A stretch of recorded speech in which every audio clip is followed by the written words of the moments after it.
Normally, I don't leave the house, but I wiped down the stands and the mics before you got here, and then I also disinfected my bathroom just in case you needed to come in. I wiped all the handles and everything. thanks, man. Yeah, of course. It's tough booking people, you know? Yeah, dude. That's why I did, and I might do more of them, but I did a sleepover series. I don't know if you saw that at all. Oh, dude, the bubble bath was killing me. Isn't that funny? Oh, dude, it was great. Hopefully this one It'll work. lets you do both. It will. Uh-oh.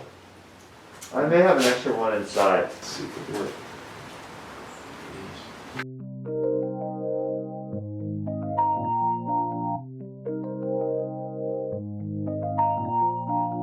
Are you hearing static? I don't hear anything. Okay, that's great.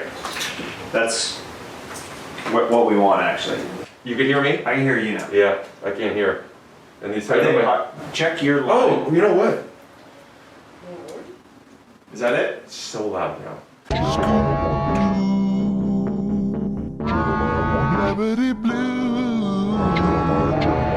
Scoop D.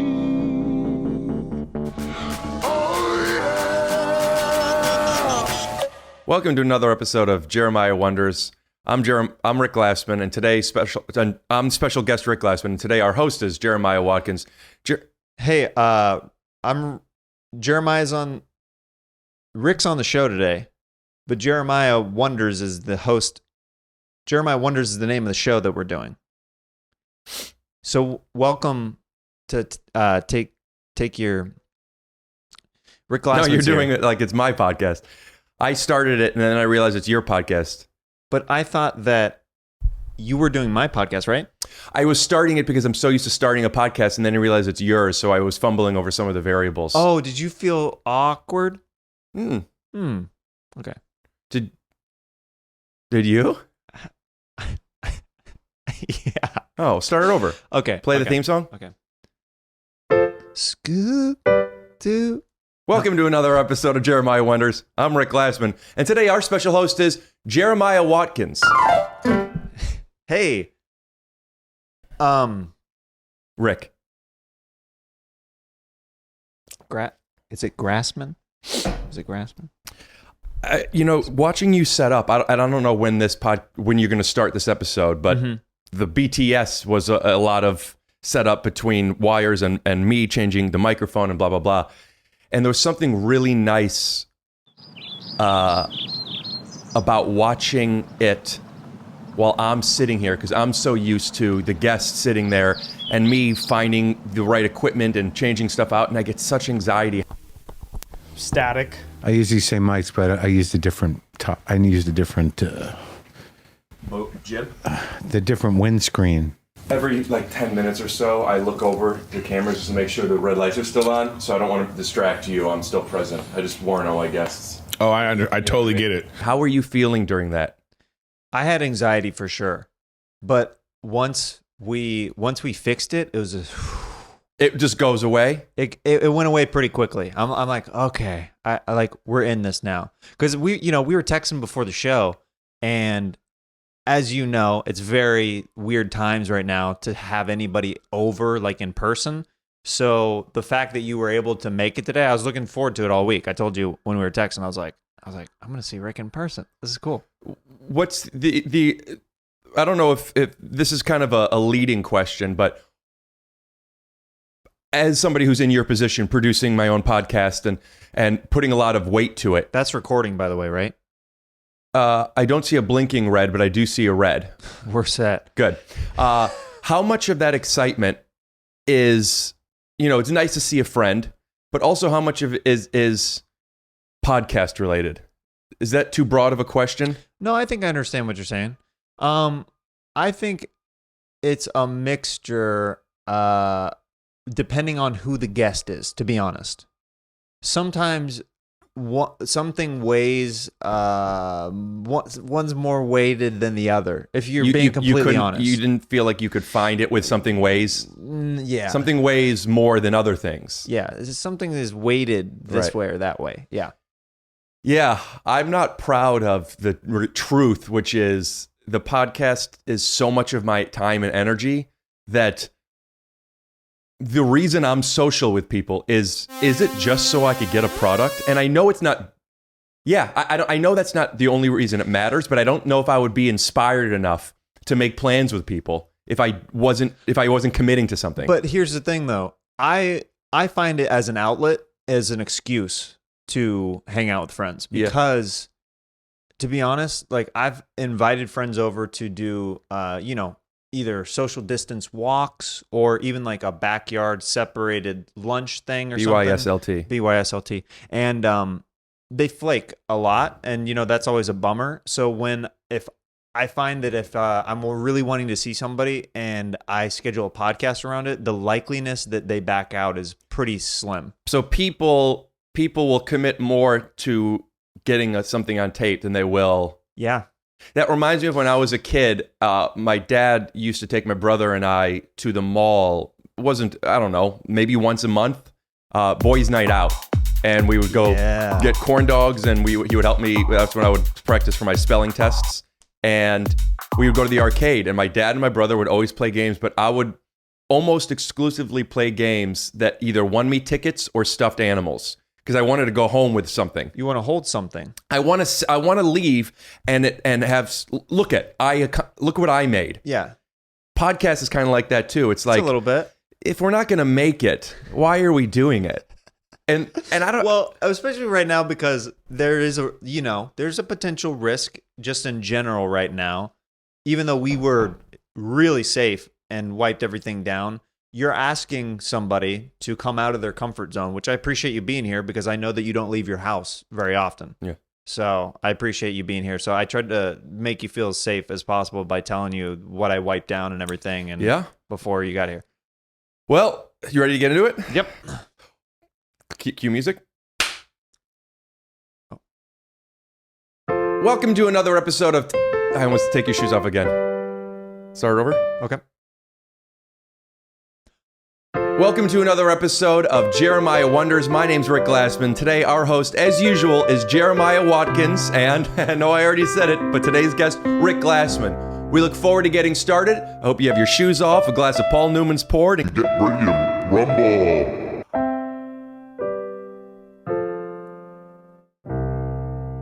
ready to rumble.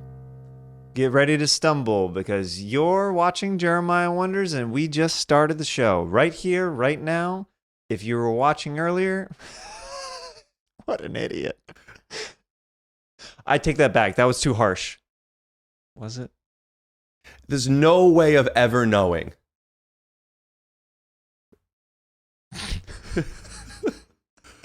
I mean it. I know you mean it. Sometimes it's like, By the way, can we get into the you parking? sure. Let's get into it. I didn't realize that was a thing. It was a thing. Tell me about it. It was a thing. Well, Rick comes down the driveway and he's like being all like, "Hey, I'm Rick. I'm here." I'm like, first of all, calm down, dude. All right, I get it. You're I was here. excited. All right. And then he starts laying on his horn. No, I didn't. I'm not going to accept that. And It he's wasn't. like, me. No, He's people like- will think that's he's true. like, "Me." Hey, I'm here. And he just comes out. American flag pops out of the car. I'm like, well, that's good. You're patriotic. That's nice. And he starts walking toward me. I'm like, whoa, buddy. It's good to see you. And you start basically backing up your car because it was kind of the wrong spot. And I was like, no, park over here and this thing. And then like we figured it out. And then here we are. Oh, I'm sorry, Rick. Was that story boring to you? Why do people think when someone yawns it's because they're bored? Yes, but it's not, you don't just yawn when things are boring. Well, I do because I do it on purpose now. That was a purposeful yawn. That was to get yours was organic though, which I appreciate. How so? I appreciate How was it organic? it was organic because I think I genuinely bored you with that story. I don't think that I was bored by that story because I get it and we all miss. What? I don't think I was bored by the story, but I did feel like this can't go on too much longer. Well, I watched you, I empathized with you starting a bit, and I could be wrong, but I watched you starting a bit, and then I felt like you were finding it. Were you trying to find it? Because if you found it, then I apologize. But if That bit was in Lost and Found. I'll tell you that much. Well, it was in Lost. But Well, then you found it.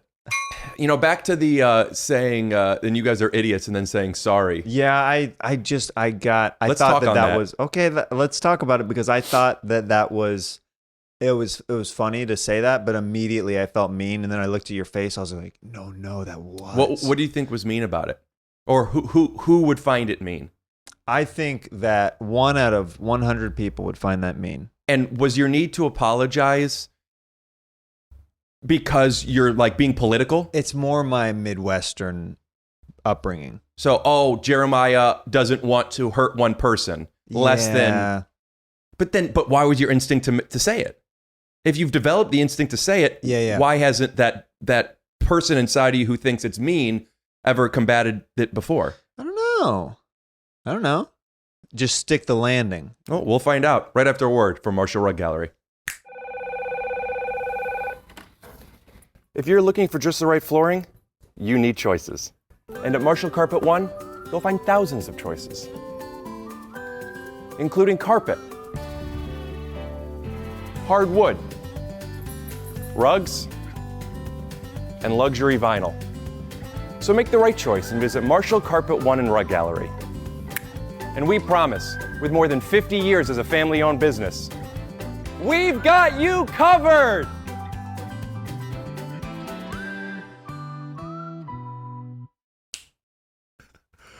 I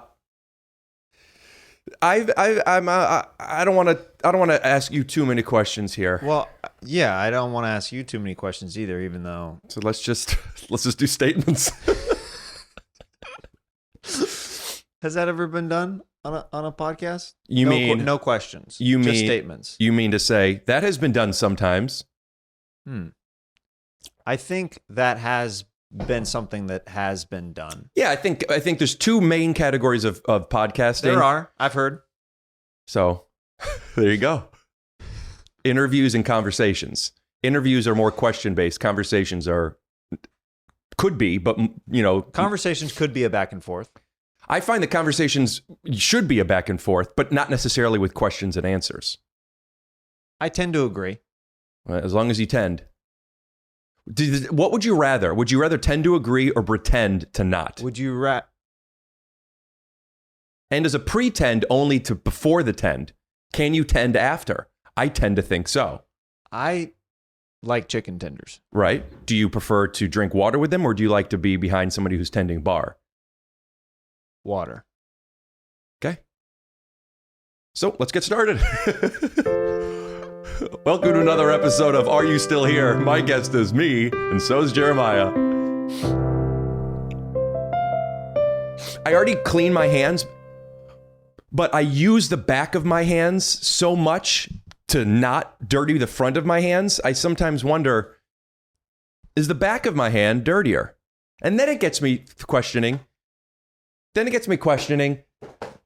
I know the back of my hand as well as people want me to? Have you ever licked a stranger's Dick. backhand? No. Even in tennis? No. Why would you do it more so in tennis? Yeah, they do. They use a lot of backhands in tennis. Yeah, but you're so far away from them in tennis. I know, but like if you win, Or I guess maybe if it's doubles. right? If it's doubles, how else do you celebrate? I often got confused with the term doubles because I thought a regular tennis match was doubles and then teams would be quadruples. I thought doubles was also referring to the ice cream that they won after the match. Because like a double scoop. Yeah, but doubles is never... To say doubles instead of double, and here's how I remember it. Mm-hmm. Double is a double scoop. Doubles is two doubles. It's like a pair of pant. Does that make sense? Okay. Multiple doubles. So that's why you don't say doubles cheeseburger? Right. Right. You could say a quarters pounder if you're talking about a half pound or more. Okay, I follow. Good. And we follows. And the movie It Follows, really good movie. I haven't seen it. It should. Are you Hey. allowed? Me first. Well, you're the guest, so yeah. It's a fun game to play. No, sorry, I'll go. Okay, yeah. No, let me. No, I was gonna say that you could. That's what Zoom. That's what Zoom does to podcasts. That's all it is. Could you just? No. Oh, I'm sorry. I was. Sorry. I thought you were gonna. No. Yeah. Go. I was gonna riff real quick. Has anybody ever said that? Hey, I was gonna riff real quick. No. Okay. I was gonna riff real quick. I curate Can my you just- guests a certain way to make sure those don't come on. Can you just let me riff real quick? Yeah, go ahead, Adam Ray. Adam, at the same time, Adam Ray in particular is somebody who I love doing bits with so much because he's just, I'm sure you feel the same way. Have you had Adam on? Oh yeah, you a bunch. I watched recently the him with you guys doing the costume stuff. Oh yeah. So it sounded so degrading when the costume stuff, but I meant that was the easiest way to describe it. Yeah. He does like some character stuff and like Dr. Phil. He's done a couple other original, and I have a bunch of original characters that I swap out usually that I do with him. I liked the bit that I don't remember what it was, but he was Drew and you were your sad emo guy. Oh, Darwin. Yeah. Yeah, there was something about that. But what I was bringing up was he does spit so much that, I could see how people see me, where it's just like, relax. Oof, excuse me. But he is somebody that if he said, can I do a riff real quick, I would have to decide. Like, Because you don't know how long it's going to be. I know how long it's going to be. You know how long it's That's gonna why be. I have to decide. It's going to be 3 to 4 minutes. Okay.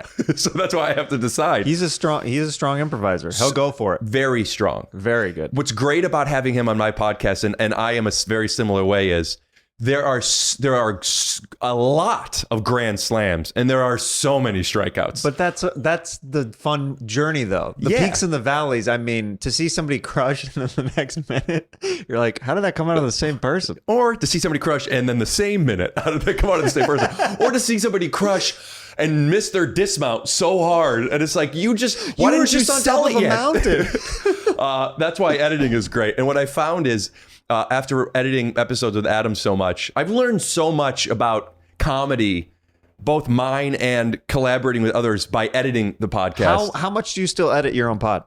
I always, at every podcast, I am involved in it. Yeah. But I don't.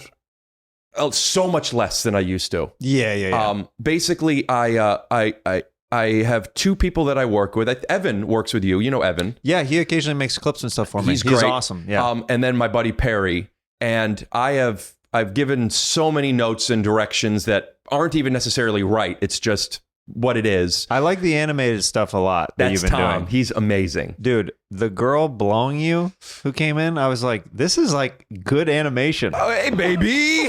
Come on. Oh, whoa, I'm in a relate.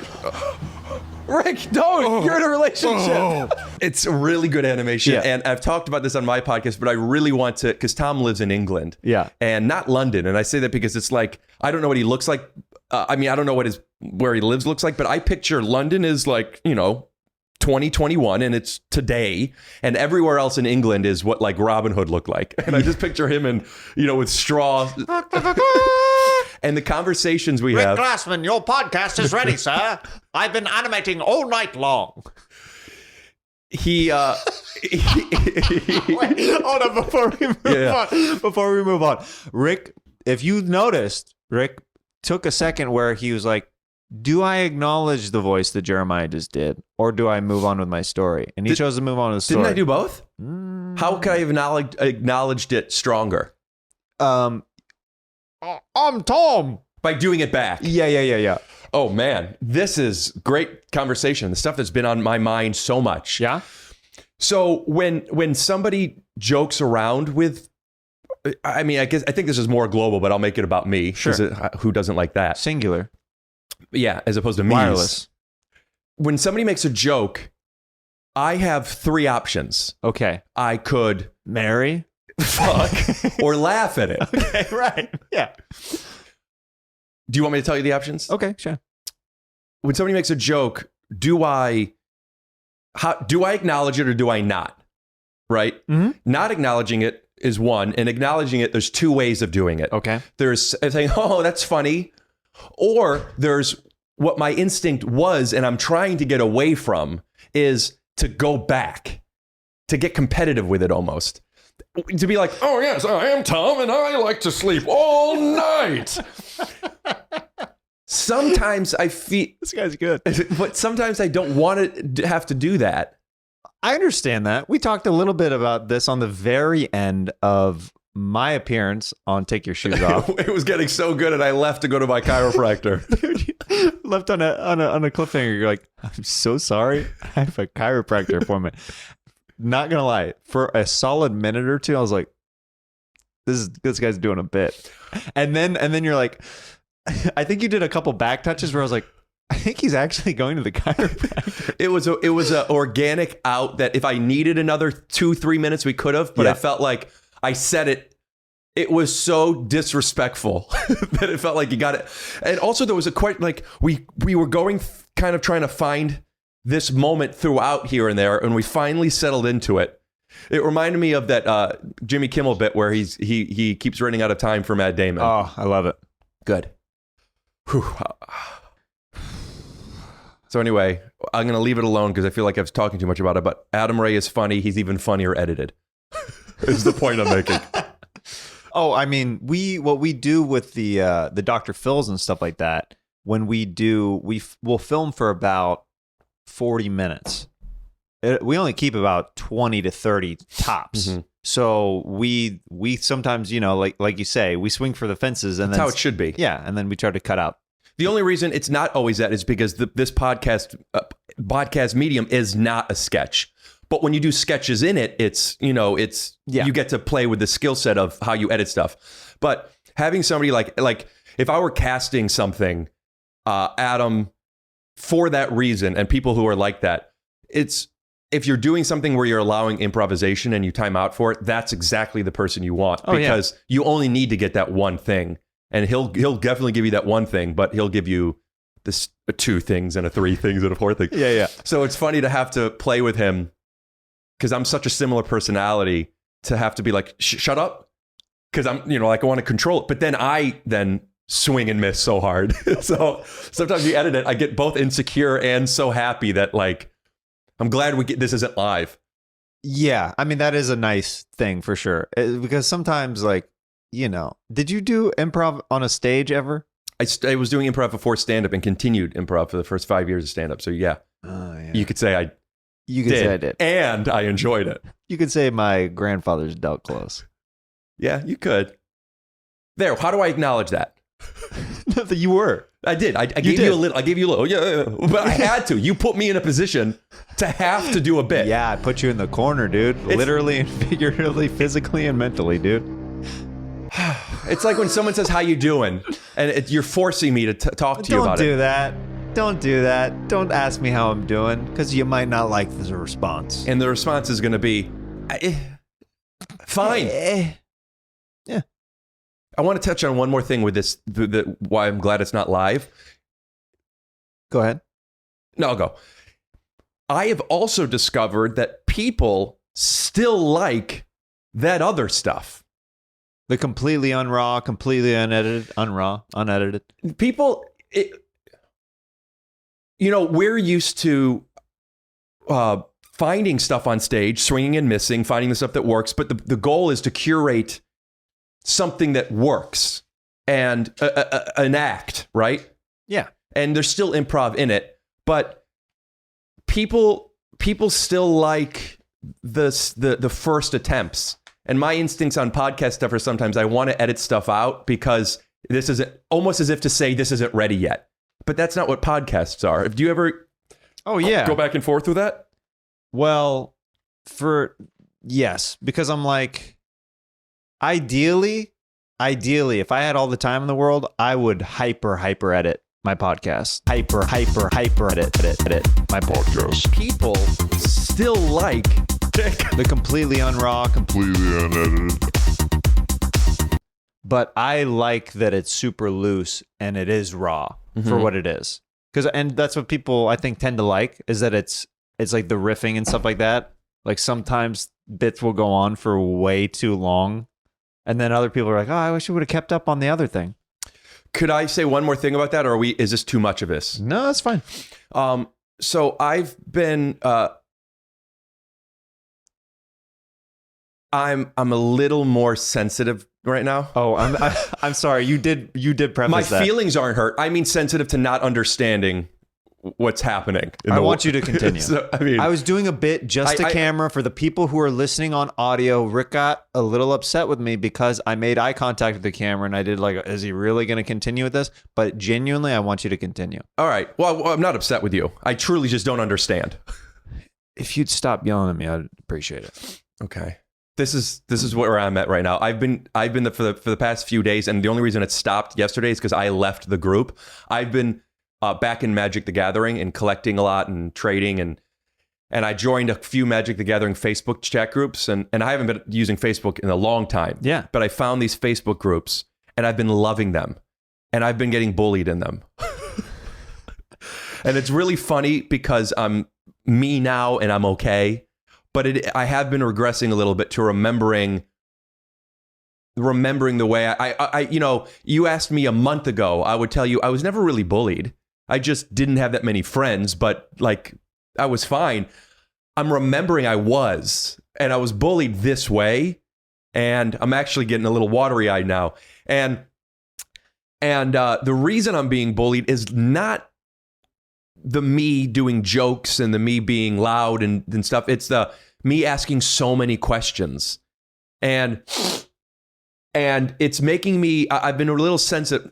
The magic stuff is not why I'm sensitive, but it's during this time and it's adding to it. Yeah. And I'm like, I'm remembering how much I don't know when people are getting a little upset or having too much and it's not even with the jokes. And I knew that I developed my style of comedy as a way to navigate that because I always understood laughs. So I sought that. And it gets so frustrating because I don't know. Like when you made that face, my feelings aren't hurt, but I don't know what you're doing. I know you're making a joke. That's Right, easy. And I know how to joke back with you. And I know how to ignore the intention and just play. And that's easy because now it's improv. But to really understand what it is, I have to ask. And then it's like, I'm asking another question. And that's where I've just been. Anyway. That's okay. I think that what's beautiful about it is that it's very you. You've found a way to take certain neuroses, like certain things that you're questioning, and filtering that through comedy, which is like a great way to communicate. Because some people live with it, they don't know how to transfer the energy into something else. Yeah. Well, it's and I'm not the only person who feels this way, but I have spoken on how much I feel that comedy is literally a language. And when people say, I can't tell if you're joking or serious, and I say that jokes and sincerity aren't mutually exclusive because the only way I can talk to you is through jokes.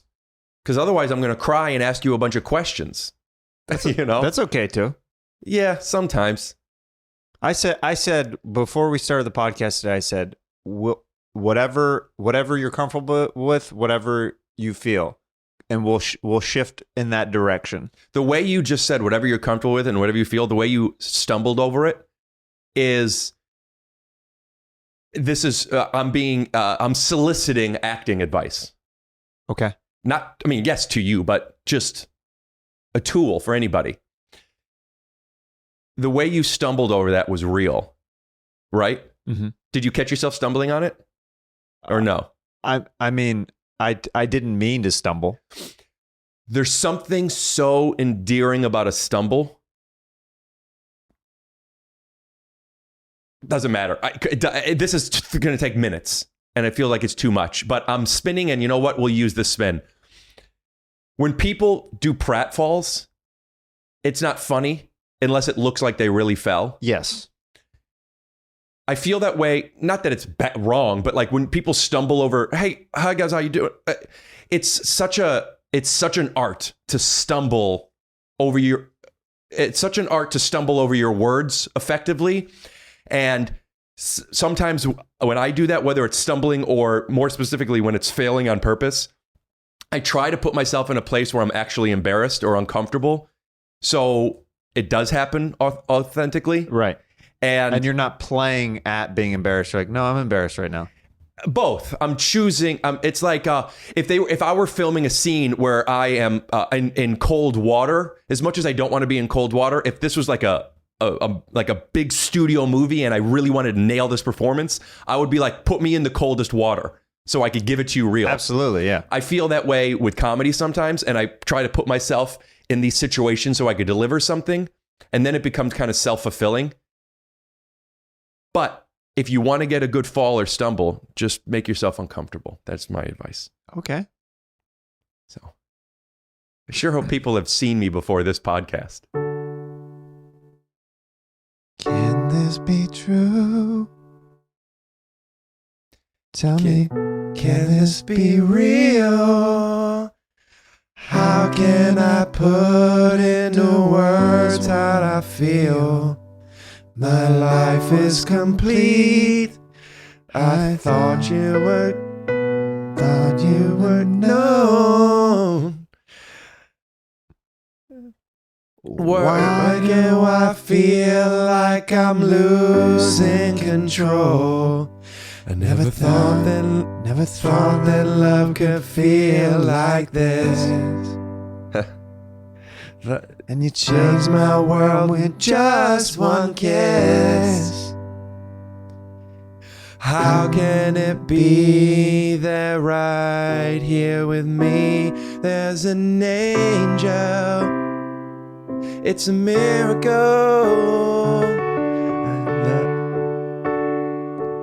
Your love is like a river, peaceful and deep. Your love is like a river I never could keep. When I look into your eyes, I know that it's true. God must have spent a little more time on you. It's so frustrating that it's frustrating that you weren't perfect. Let's do it again. Okay. 2, 3. From the top? Yeah. Okay. Can this be true? No, I think we got it. No, That was good. No, we gotta do it again. We're gonna do it again. Also, there was one moment that's built for the harmony, and you let me have that solo. Do you know the part I'm talking about? I want to harmonize on that part. Okay.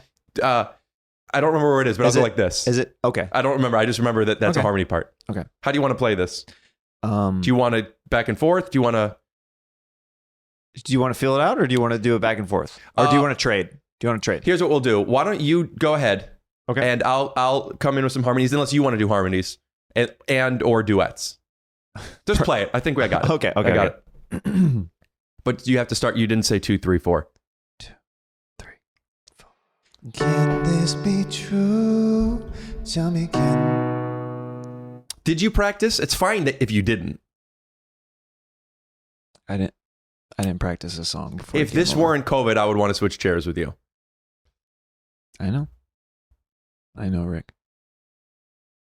But woulda, coulda, shoulda were the 3 sisters I never knew. Now you didn't know any of them, Nope. and you have 3 sisters, and those are their names. Now, when you say sisters, are you talking about physical sisters or black girls? Sister Act. Because I was thinking Sister Act, because they do say, she doesn't say shoulda, coulda, wouldas, but Lauryn Hill's character's mom does say, singing does not put food on the table. Singing does not pay the bills. Your father died. Yes, he did, because she said your father died singing his woulda, coulda, shouldas. That's why I thought of Sister Act. Okay. Well, that makes sense then. Yeah. Can this be true? Tell me, can this be real? How can I put into words what I feel? My life was complete. Do you want me to give you a metronome? What are we doing here? No, or are you I searching for the chords? No. I thought a little bit of both, but I thought you were going to take it. Yeah, I understand. Okay, you can do a metronome. Start from the beginning. You set the pacing, and I'll help you keep it. Okay. 2, 3, 4. Can this be true? Tell me, can this be real? How can I put into... Keep singing with me. How I feel. My life was complete. I thought that you know. Why do I feel like I'm losing control? I never thought that love could feel like this. Hey. Then I lost my world in just one kiss. How can it be that right here with me? That's the harmony part I was thinking of. How can it be? I really wish I could sing good, man. How can it be that... Could you do this part? Right here with me. And right here with me. right here with me. But that How can it be that right here with me there's an angel. Ooh, it's a miracle. Perfect. My love is like a river. Hey, peaceful and deep. My love, speed up like a fit. Come on, baby. Come on, get there. It's like a tempo that he never could keep. When I look into your eyes, I know. When I look into your eyes, I know that it's true. You sound good, Jeremiah. God could have spent a little more time on you. Jeremiah, we could do it with this song or another one, but you're playing you're playing beautifully, and you're playing it very staccato, which is a beautiful choice. But could you try playing and instead of it being so da da da da like you're strumming a guitar, Right. keep your fingers where they are. Yeah. You want me to arpeggiate a little bit? No, sure. But let me try some other things Sure. rather than me being staccato. We'll do this other song. When I sing, I'm hearing how much I can't do something I want to do. When you sing, you sound good, and it's easier to listen to it. But I want to join. Okay, of course. But when I join, I'm like, What do you mean? It's fun to sing. Yeah, I want to be able to sing well, and I feel like I could sing decent. Hey, Rick, have you ever put a little soul into it? It's even harder. Oh, when you go for it? If I sing in a much deeper voice, I sing better, but it sounds like a joke. But I'll try it. Will I know what you're about to play? I think you will. Does it start with 2, 3, 4 or 5, 6, 7, 8? 2, 3, 4, probably. All right, I'm better with 2, 3, 4s. Okay, cool. I could do 5, 6, 7, 8, but that's more of a dance thing.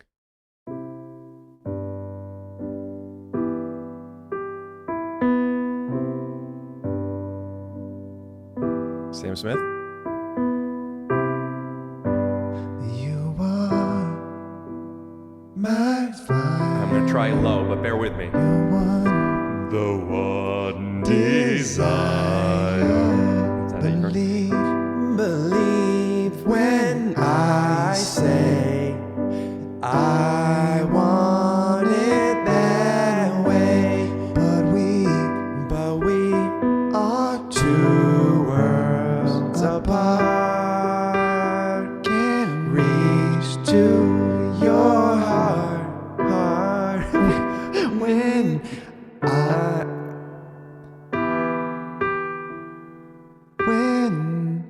I say that I want it that way. Tell me why ain't nothing but a heartache. Tell me why ain't nothing but a mistake. Tell me why I never wanna hear you say I want it that way. Am I your fire? Your one, the one desire. This is too high for me, or too. Believe it's too late, but I want it that way. Tell me why ain't nothing but a heart. I got it.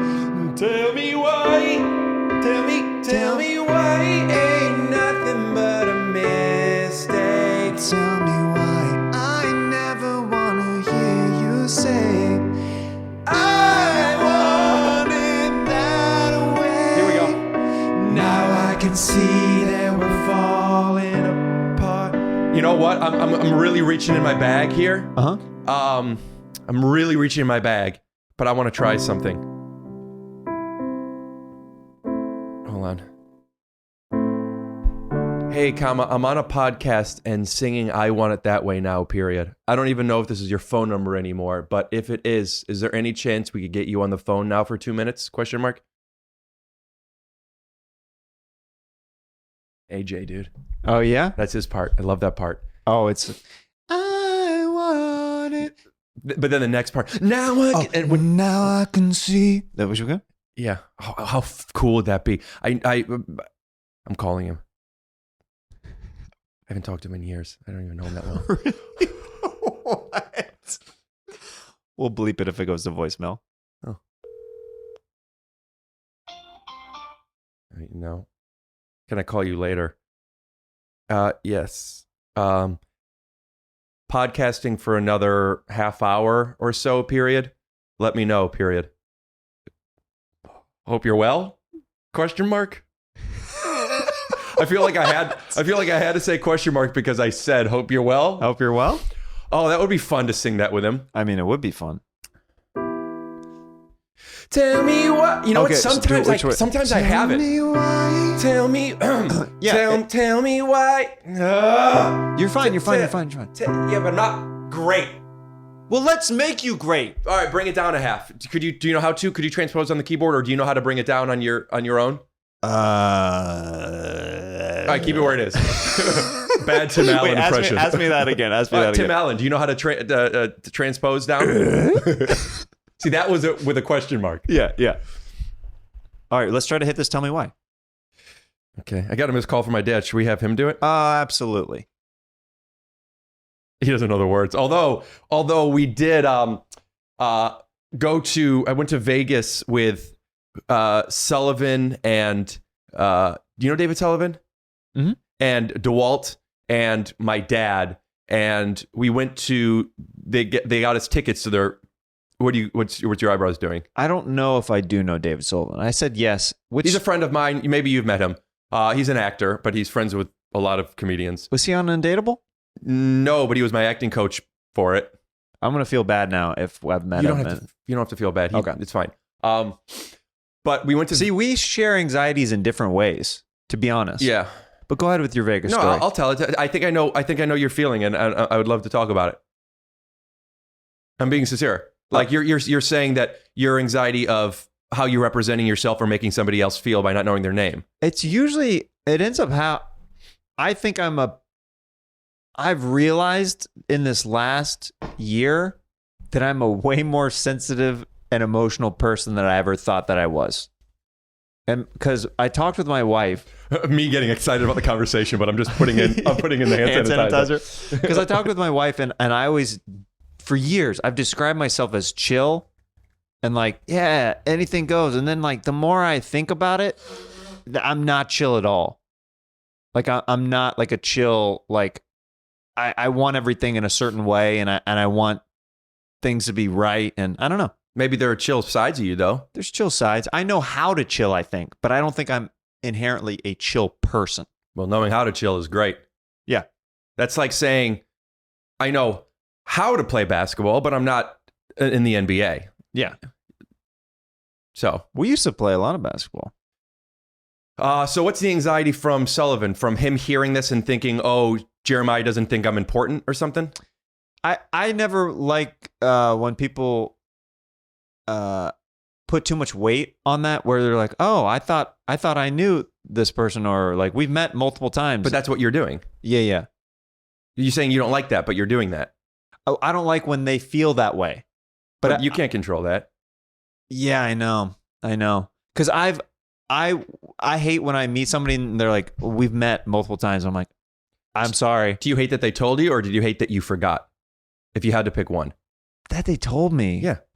Yeah, because I'm like, what do I do here now? Like now we're in a more awkward situation. There's been a bunch of people who've forgotten me over the years that I'm just like, I guess I need to be more memorable. That's how I look at I it. feel when you do a joke about Tom in England. What do you want me to do with this? I understand you so much more now. When somebody says, well, we met, are they telling me from a defensive place? It's or are usually a defensive place that they say that. Yeah. It's never like, oh, we met before. Sometimes it is. I can tell you how it's that. But do you think, though, at the very end I of the could tell day you- that... Okay. I could tell you how. Okay, tell me how. Because I sometimes question, do I want to tell this person that, knowing how much I don't like when somebody tells me that? And when I do, it's to give them context. So, and when I feel it might be necessary, I usually go, I preempt it. I'll sometimes, hey, Jeremiah, Rick from, we did the show together, the blah, blah, blah. I'll do that. But if that person doesn't do that, right? So if somebody says, and I should have known, if they go, hey, Rick, blah, blah, blah, I'll go, oh, and if I say nice to meet you, they go, oh, we met at the da-da-da-da-da. If they're telling me to give me context. Context is okay. Oh, as opposed to saying, we met before. Yeah, that's a light years apart, in But my that's opinion. what I'm saying. Sometimes they say we met before and it's okay. Yeah. So tell me about Vegas. we went to the Backstreet Boys concert and I'm just going to score it just with the chords as you say it. I think that might distract me, but let's try. Okay. No, let's try. We went to the... you see, I start pissing. Nosebleed immediately. Your ears are all bleeding. We went to the concert and I have video of it. If I could find it and if you want to put it up, I'll send it to you. Although I think you might get flagged on YouTube because of the music. But I have been listening to the Backstreet Boys since I discovered them at Emma Kaufman camp in 7th grade. I know all their songs. I listen to them all the time, and I'm legitimately a huge fan. We go to the concert, and we are on our feet, singing, hugging each other, fangirling out to it. And we did videos and my dad came because we're all in Vegas together, and he loved us being happy. But it's us, 'cause you say, or whatever, and then we just pan over, and my dad is not even knowing we're filming, so he's not being funny. He's just sitting like this. It's so contrasting energies. So just thinking to call him up. Also, I gotta say, you're at this concert that's sold out to thousands of people in Vegas, and it feels like this big thing. And then we go into the green room. We were in the green room before the show, so it was just the Backstreet Boys and us.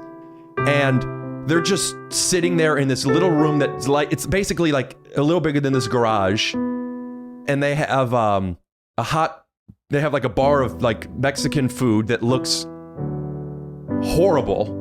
And I'm thinking, like, you guys are literally the Backstreet Boys. You're about to have the worst stomachache before going on stage. And it's just such a funny insight to see them on stage and thousands of people cheering, and they have these light changes and costume changes, and just knowing right before they're just sitting here with bad posture, eating Mexican food.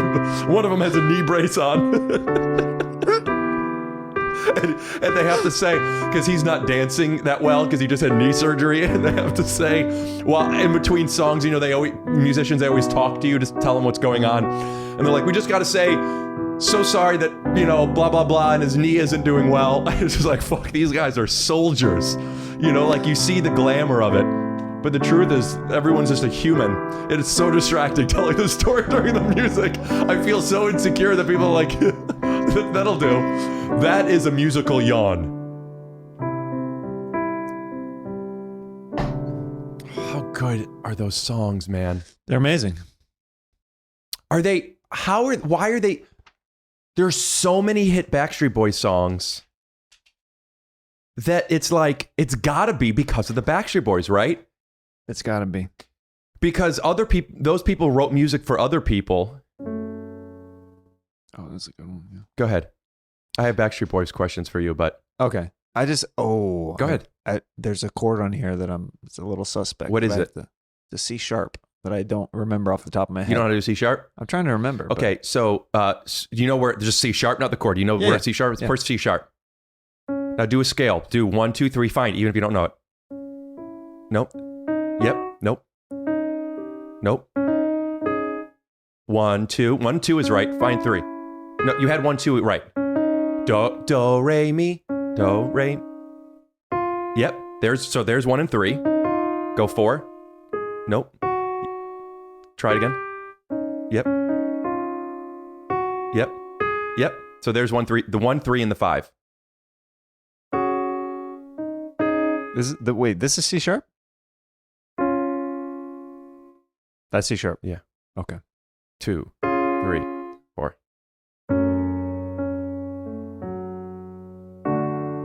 That's the same song. Nope. So many words for the broken heart. Hard to see that it loses control. Your every wish of me Will be done. Is that the next verse? Just go. I'll go with you. Start over. okay. So many words for the broken heart. See, I could sing in this key. Hard to see and a glimpse in love. You're so hard to breathe. We can go to that. Just keep going, Okay. and I'm messing it up with you. Okay. Or for you. It's hard to see crimson love. So hard to breathe. Walk. C sharp. Walk with me. There it is. Me and maybe heights of life so soon become. Ooh, with the rasp. Soon become wild and free. I can feel the sun. Your every wish will be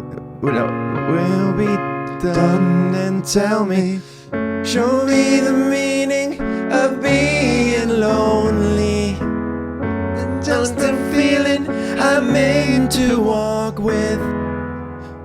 Tell me why I can't be there where you are. You are. There's something missing in my heart. Could you do me a favor? Yeah. Could you do this faster? Think Michael Jackson. There's something missing in my. Yeah, but hear me. Listen to this. Faster. You're still this. 2. And then the resolve is. Wait. Yeah. Okay. All right. All right. Yeah. Go rewind right before then. Let's do that. Okay. 2, 3, 4. 2, 3, 4. Tell me why I can't be there where you are. You are. There's something missing in my. There's nowhere to run. I have no place to go. Go back for Oh, that's the bridge. So, yeah. Well, it's something missing in my. And then let's cut to the Brit. There's nowhere to run. No. There's nowhere No. to run. I have no place to go. Okay, but there it is.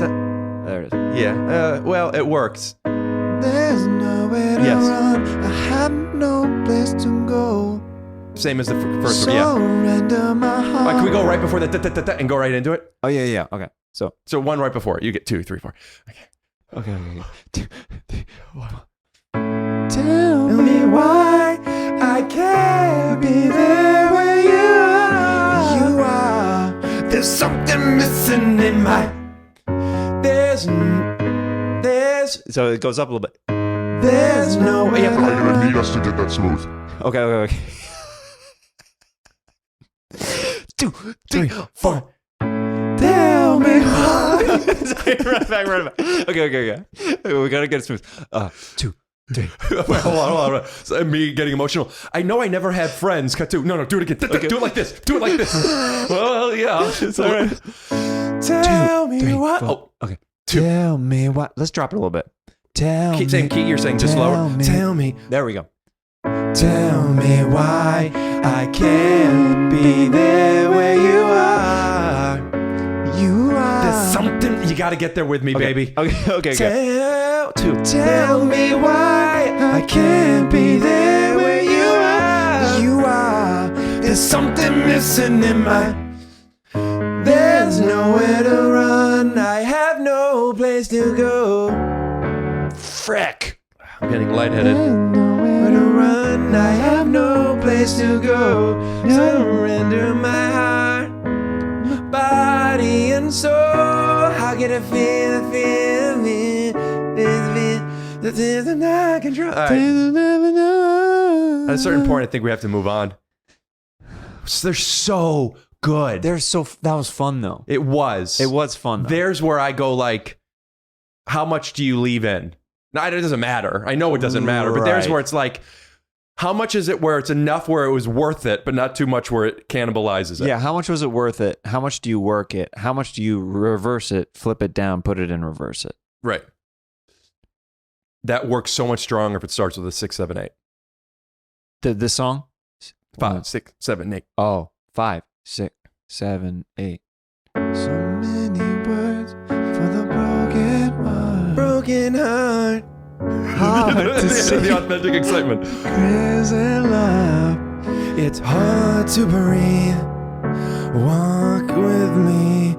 If you could get this, I feel like I could get this. Because this is a song you could sing with emotion, and I could do that.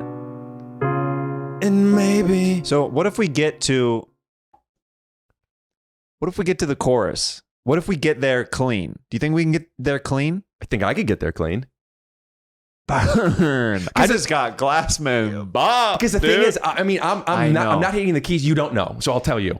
I'm not hitting the keys right, but it doesn't mess up the tempo. You could still come in and out of it. Right. But if you're in charge, you're basically percussion here. Yeah. So if you aren't keeping up with it, then it's fucking game over. 2, 3, 4.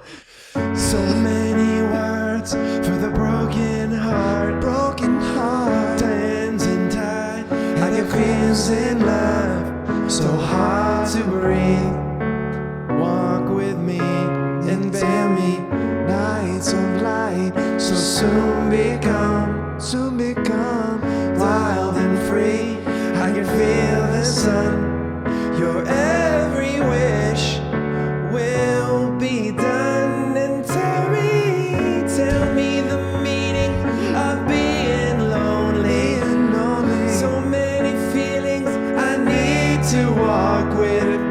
Tell me why I can't be there where you are. There's something missing in my.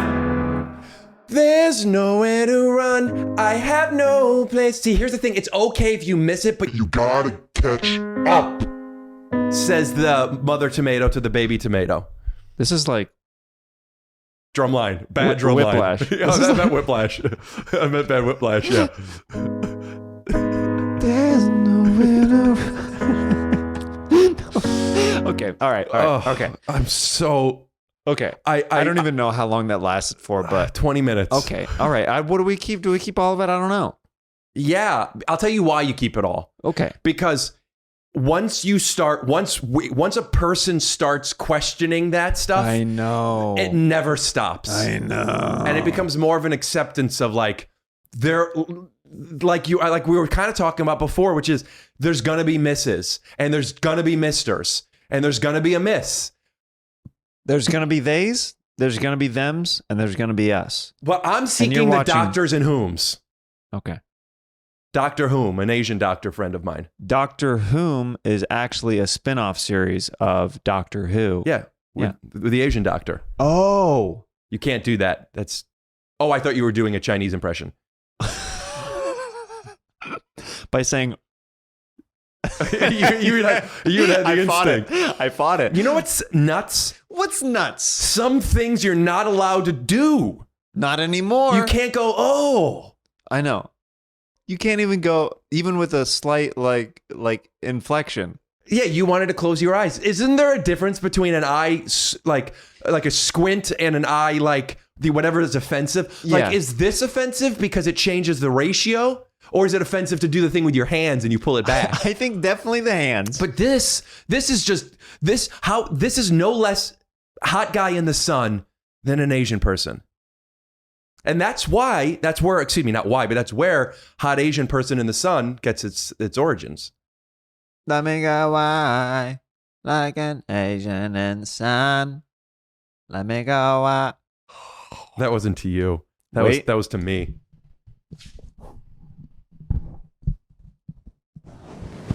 Did you see my Instagram post? Yes, I was going to try to capture one and send it to your way. You guys, if you could capture a fart on video, go to rickglassman.com and click the link up the top. Submit the fart, be featured on Take Your Shoes Off. Jeremiah Wonders is brought to you by Lucy Nicotine. I have family members that are trying to quit smoking. What about you, Rick? There's no way of ever knowing. Lucy Nicotine is a company founded by Caltech scientists to make a tobacco alternative that doesn't taste bad. Researched and developed for 3 years to be made for people, not patients. People will think that's true. It is true, Rick. Lucy Nicotine has created a nicotine gum with 4 milligrams of nicotine that comes in 3 flavors: wintergreen, cinnamon, and pomegranate. Don't like gum? Lucy also has a lozenge with 4 milligrams of nicotine in cherry ice flavor. Each and every flavor actually tastes great. Huh. Still not sold? And it's convenient and discreet. Products can be enjoyed anywhere, on flights, at work, on the go, or even in the gym. The trick is to have it for when you need it. Be prepared. Get rid of your cigarettes, unplug your vape, throw out your dip, and get some Lucy Nicotine, gum, or lozenges. This is the real deal. A subscription to Lucy comes directly to your door each month, so it's simple, and you don't have to leave your house because Lucy has delivery down. I truly just don't understand.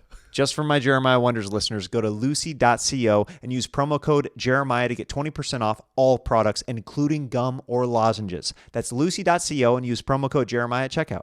Also, I have to give this disclaimer. Warning, this product contains nicotine derived from tobacco. Nicotine is an addictive chemical. But go to lucy.co and be sure to use that promo code Jeremiah to get 20% off today. We could have used... Ew. What is that? What was that? I don't know, just a lot of saliva. That's okay.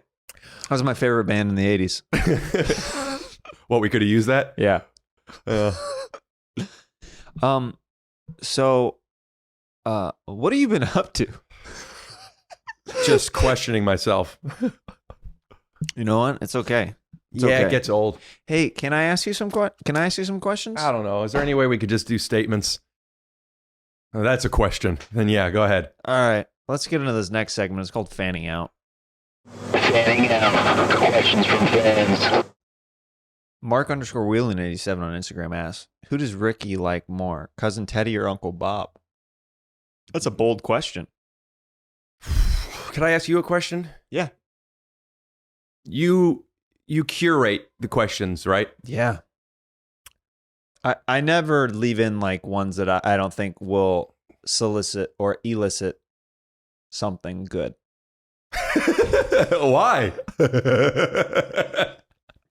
Like start leaving some stinkers in there? Well, no, because that question, the only thing that I could do with that question is make a joke. Right. Because that's not a real question. And we wouldn't want that. You have to be funny. And when I have to be funny, It's not. I will be. Ask me again. Okay. At Mark_Wheeling87 asks, who does Ricky like more? No, just do this a horrible Asian offensive impression. Cousin Teddy or Uncle Bob? You know? Yeah. I mean, they're both I love them both. They're my family. Glad he brought his own mic, folks. I thought about that before the spit. That was good. Thanks. It's your own.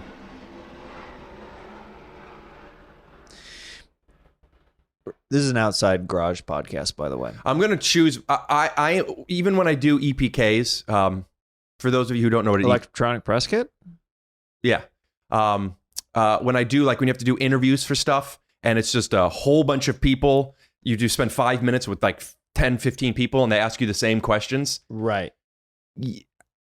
I like to use this as some practice to take control of the fact that I can't answer that question. Okay. So I'm going to try and do this. Circumnavigate, basically, the question? Or if that is one of the ways. Okay. Yeah. Okay. Or let's let's move on, and then if I have an answer, I'm going to answer, and if I don't, I'm going to see if I could, in a way that isn't too unlikable, just push it away. Rick Glassman, great to have you here today on the program. Mark_Wheeling87 on Instagram just sent in a question, and he would love to know, who does Ricky like more, Cousin Teddy or Uncle Bob? Teddy. Next question. At Nikki on Dub ask him how growing up with a pro-weed family influenced him/his comedy.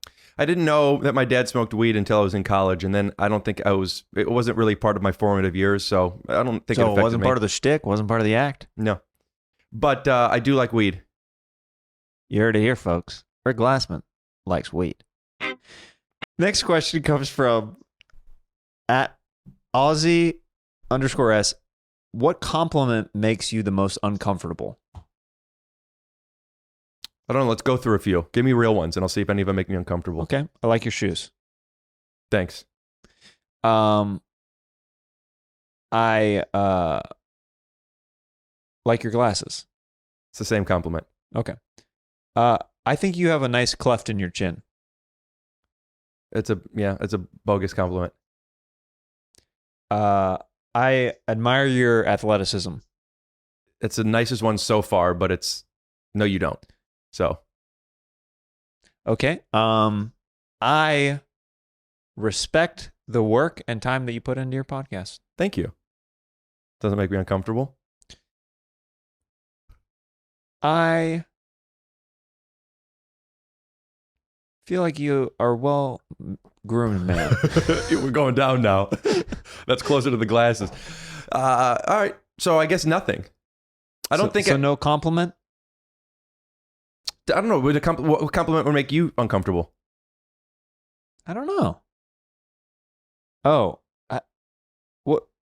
I mean, I think you just found it. I think I did. What is it? I think I think that this has never happened, but if a stranger came up to me and said, "I think you're sexy," I think I'd be like,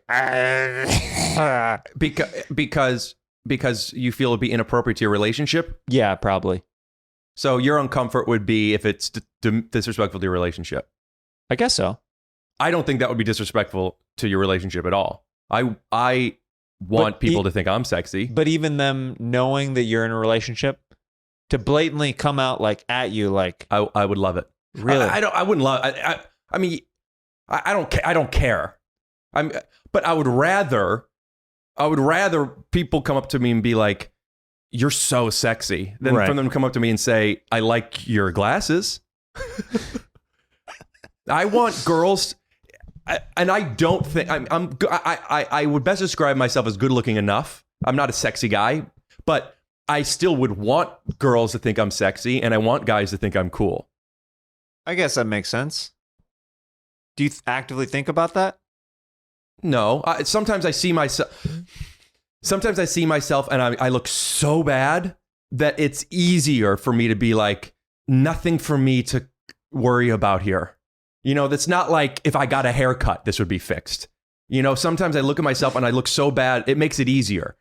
But sometimes when I look at myself and it's like, I look pretty good, I do want people to think I look good. How often would you say that? Would that feeling comes across you where you're like, oh, pretty good?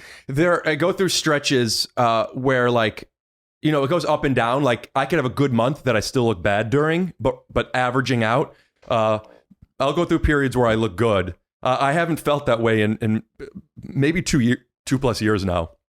So it's been a couple years since I had my shoulder surgery and I haven't been able to exercise. I probably look the same to most people, but just as an identity thing, you know, the t-shirt fits a certain way and I just feel like I look good. Well, you worked out pretty heavily for a while. Yeah, and I've stopped and I feel ugly. I don't feel attractive. And right. So I've got a little extra holiday. Did it just come from the holiday, not the quarantine? Oh, it's probably from that, but I won't say it's from the quarantine because I went through a phase. I think we've all gone through different phases during the quarantine where I got in the best shape of my life at one point during quarantine, where I probably was the closest I've ever been to like having a legit 6-pack.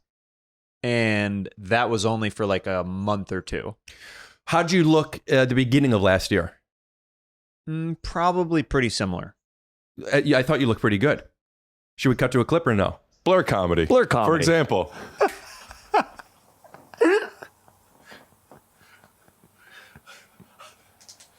All right, so what were you saying is the Take Your Shoes Off podcast? So this is the Take Your Shoes Off podcast. Are you comfortable? No. Oh, much better. Okay. Okay, we just go back. All right, let's go back. All right. I looked all right. I thought you looked good. Oh, you want to know a fact? Give me a hint so I know whether or not I want to know it. About the nudity. You want to know a fact? Give me another hint. Something. There's a fact that happened on your podcast. How many sentences would it be? 1, 2?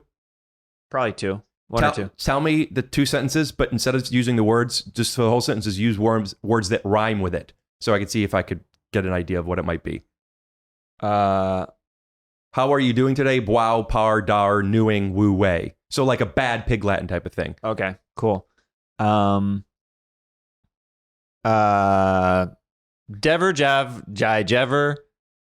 Never have I ever, then.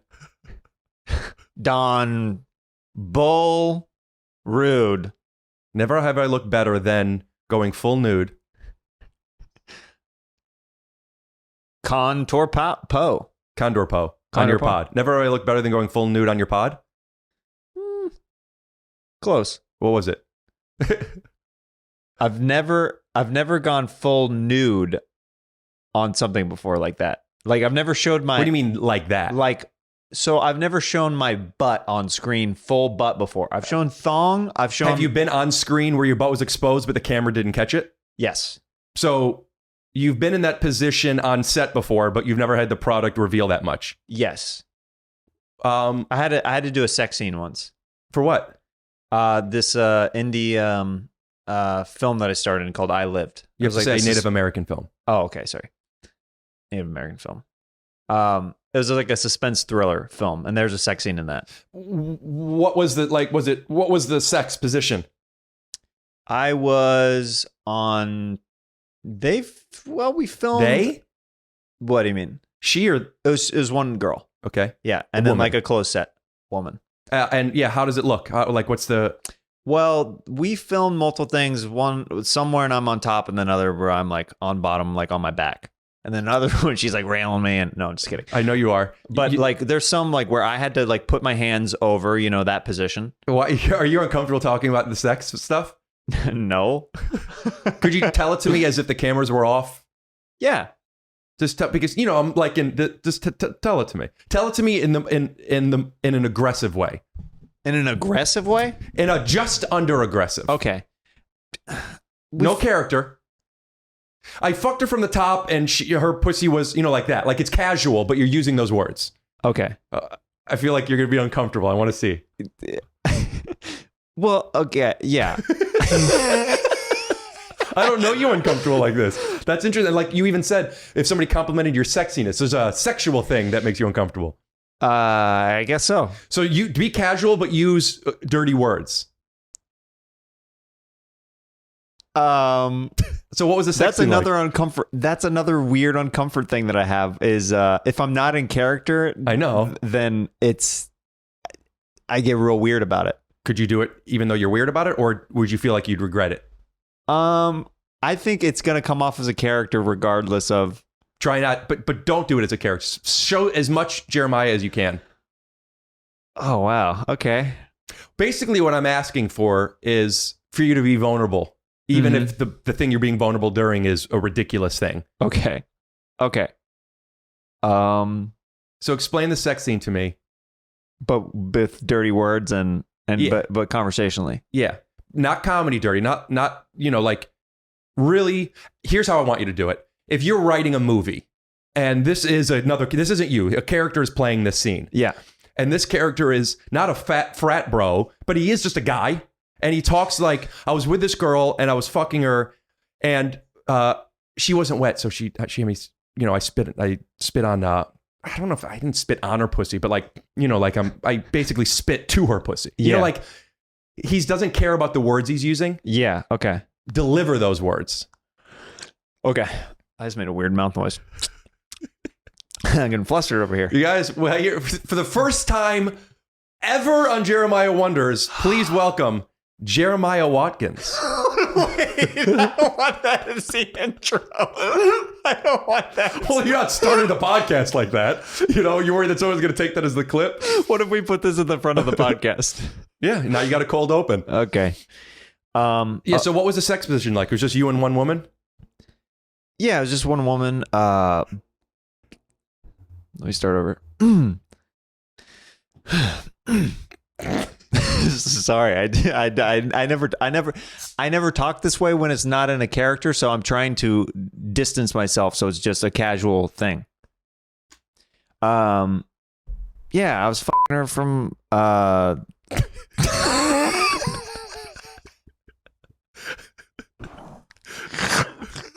Your laugh is not helping. Okay.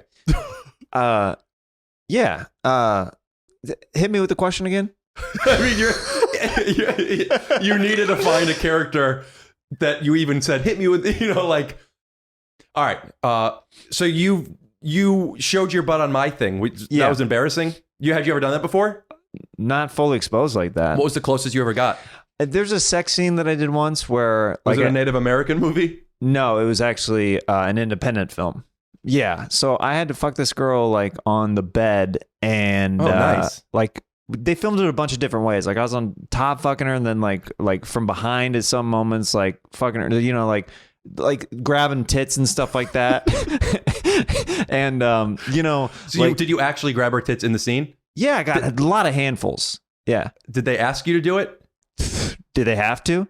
I'm serious. No, they did. The director asked you to. Yeah. Was there a conversation you had to have with the actress beforehand? Like, is it okay? Are you comfortable with this? How did that happen? We had a conversation about it. About think. specifically grabbing her tits? I think I said, "What are you comfortable with?" I think I said that. I think we had that conversation, or maybe we didn't. I don't know. I blacked out. Did you? Did you really not remember a lot of it?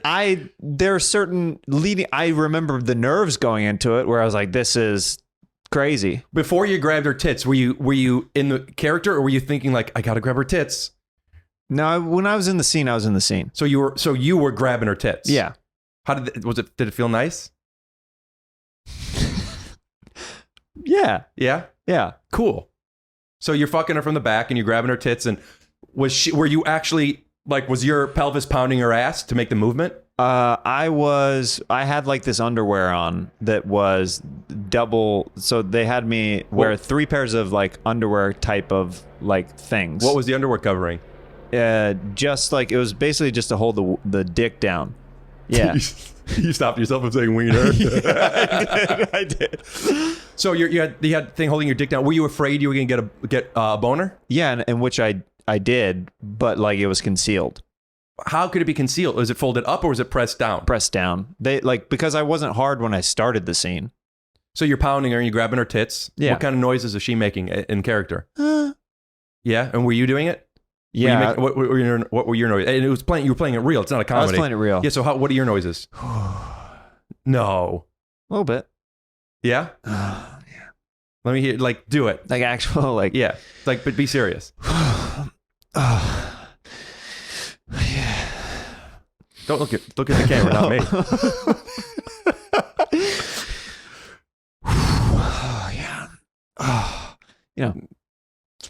Well, how long? It was 1 second? No, it lasted a while. Let me see. Oh yeah. And she's just. Is she loud or is she just? She's getting louder. All right, yeah. go ahead. Just do you. Oh, not her? No. Oh, you're gonna do her? No, I just want to just do you. I'll give a little. Grab my tits. Oddly enough, the scene reveals an old lady that I ended up having. They swapped her out, the young girl, for an old girl, because it's like you're picturing someone else. Yeah, because I'm picturing her, but it's like actually somebody else. You're picturing the young girl, but it's really an older Native American woman? Yeah. Were you nervous to have anybody in your family see that scene of yours? A little bit, yeah. My wife felt better about it after Borat. she met the girl on set. Did she meet her before the sex scene or after? Before. So she was feeling jealous until she met her? I think so. What changed it? What was the conversation? I think women inherently know if there's,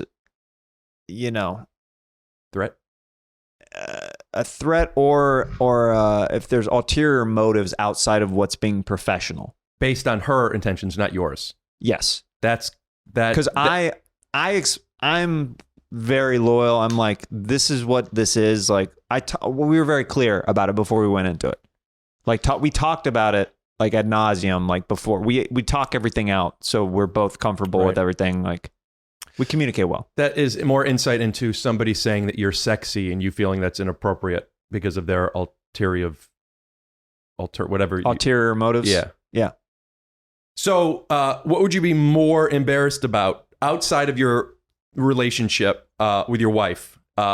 People seeing you doing a sex scene that shows less of your body, or you doing my podcast that shows more of your body?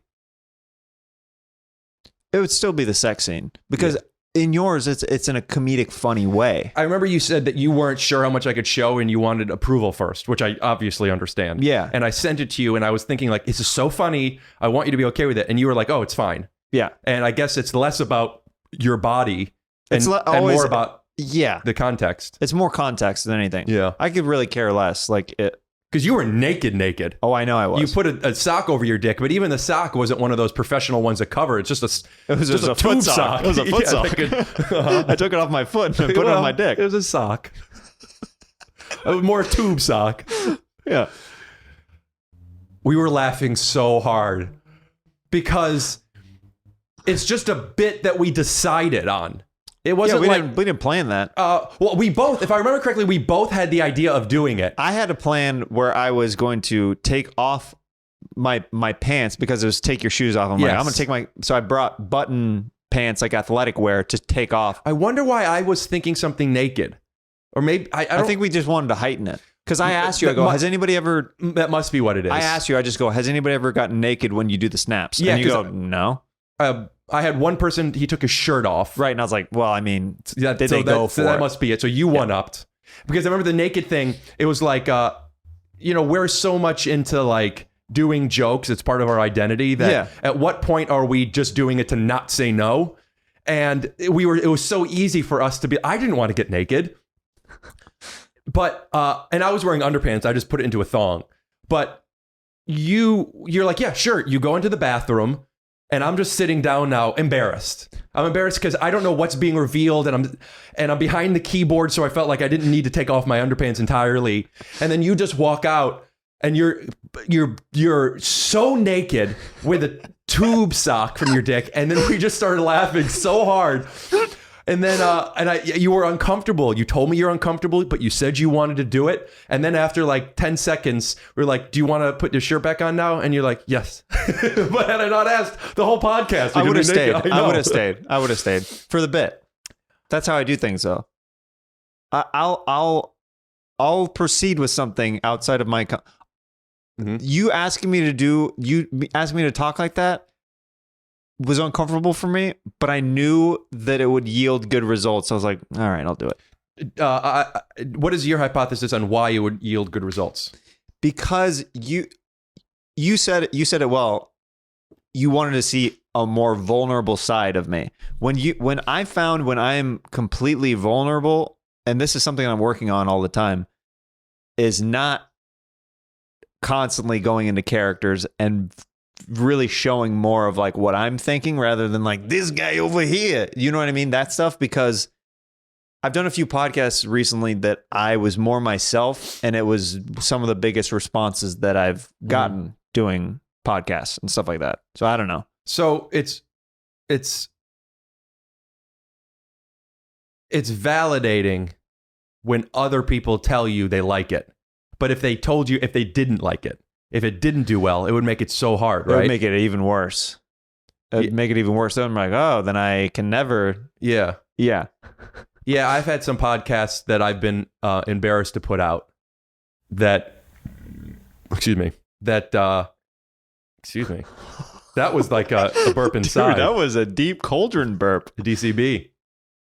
I put them out, though, because same reason why I don't want to edit stuff out too often.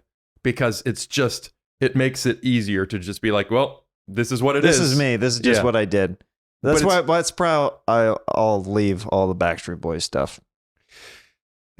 But the problem is, and it's good on you. We talked about it at the beginning of this when I asked, how were you feeling with all the setup Michigas? And you said, once you sat down, it left. Mm-hmm. Do you ever get to a feeling to where logically you're done with it, whether it's setting up or being vulnerable or swinging and missing or disconnecting, whatever the negative feeling is, you're sitting in it, it's over, but it still lingers and you spin from it. Does that ever happen to you? I'm able to, in the moment, collect myself and move forward. It's later that I spin out. Does that make sense? Yeah. So I will, whether it's a show or a podcast, I will embrace the moment and maybe even call things out. But later I'll be like, should I have said that? Why did I say that?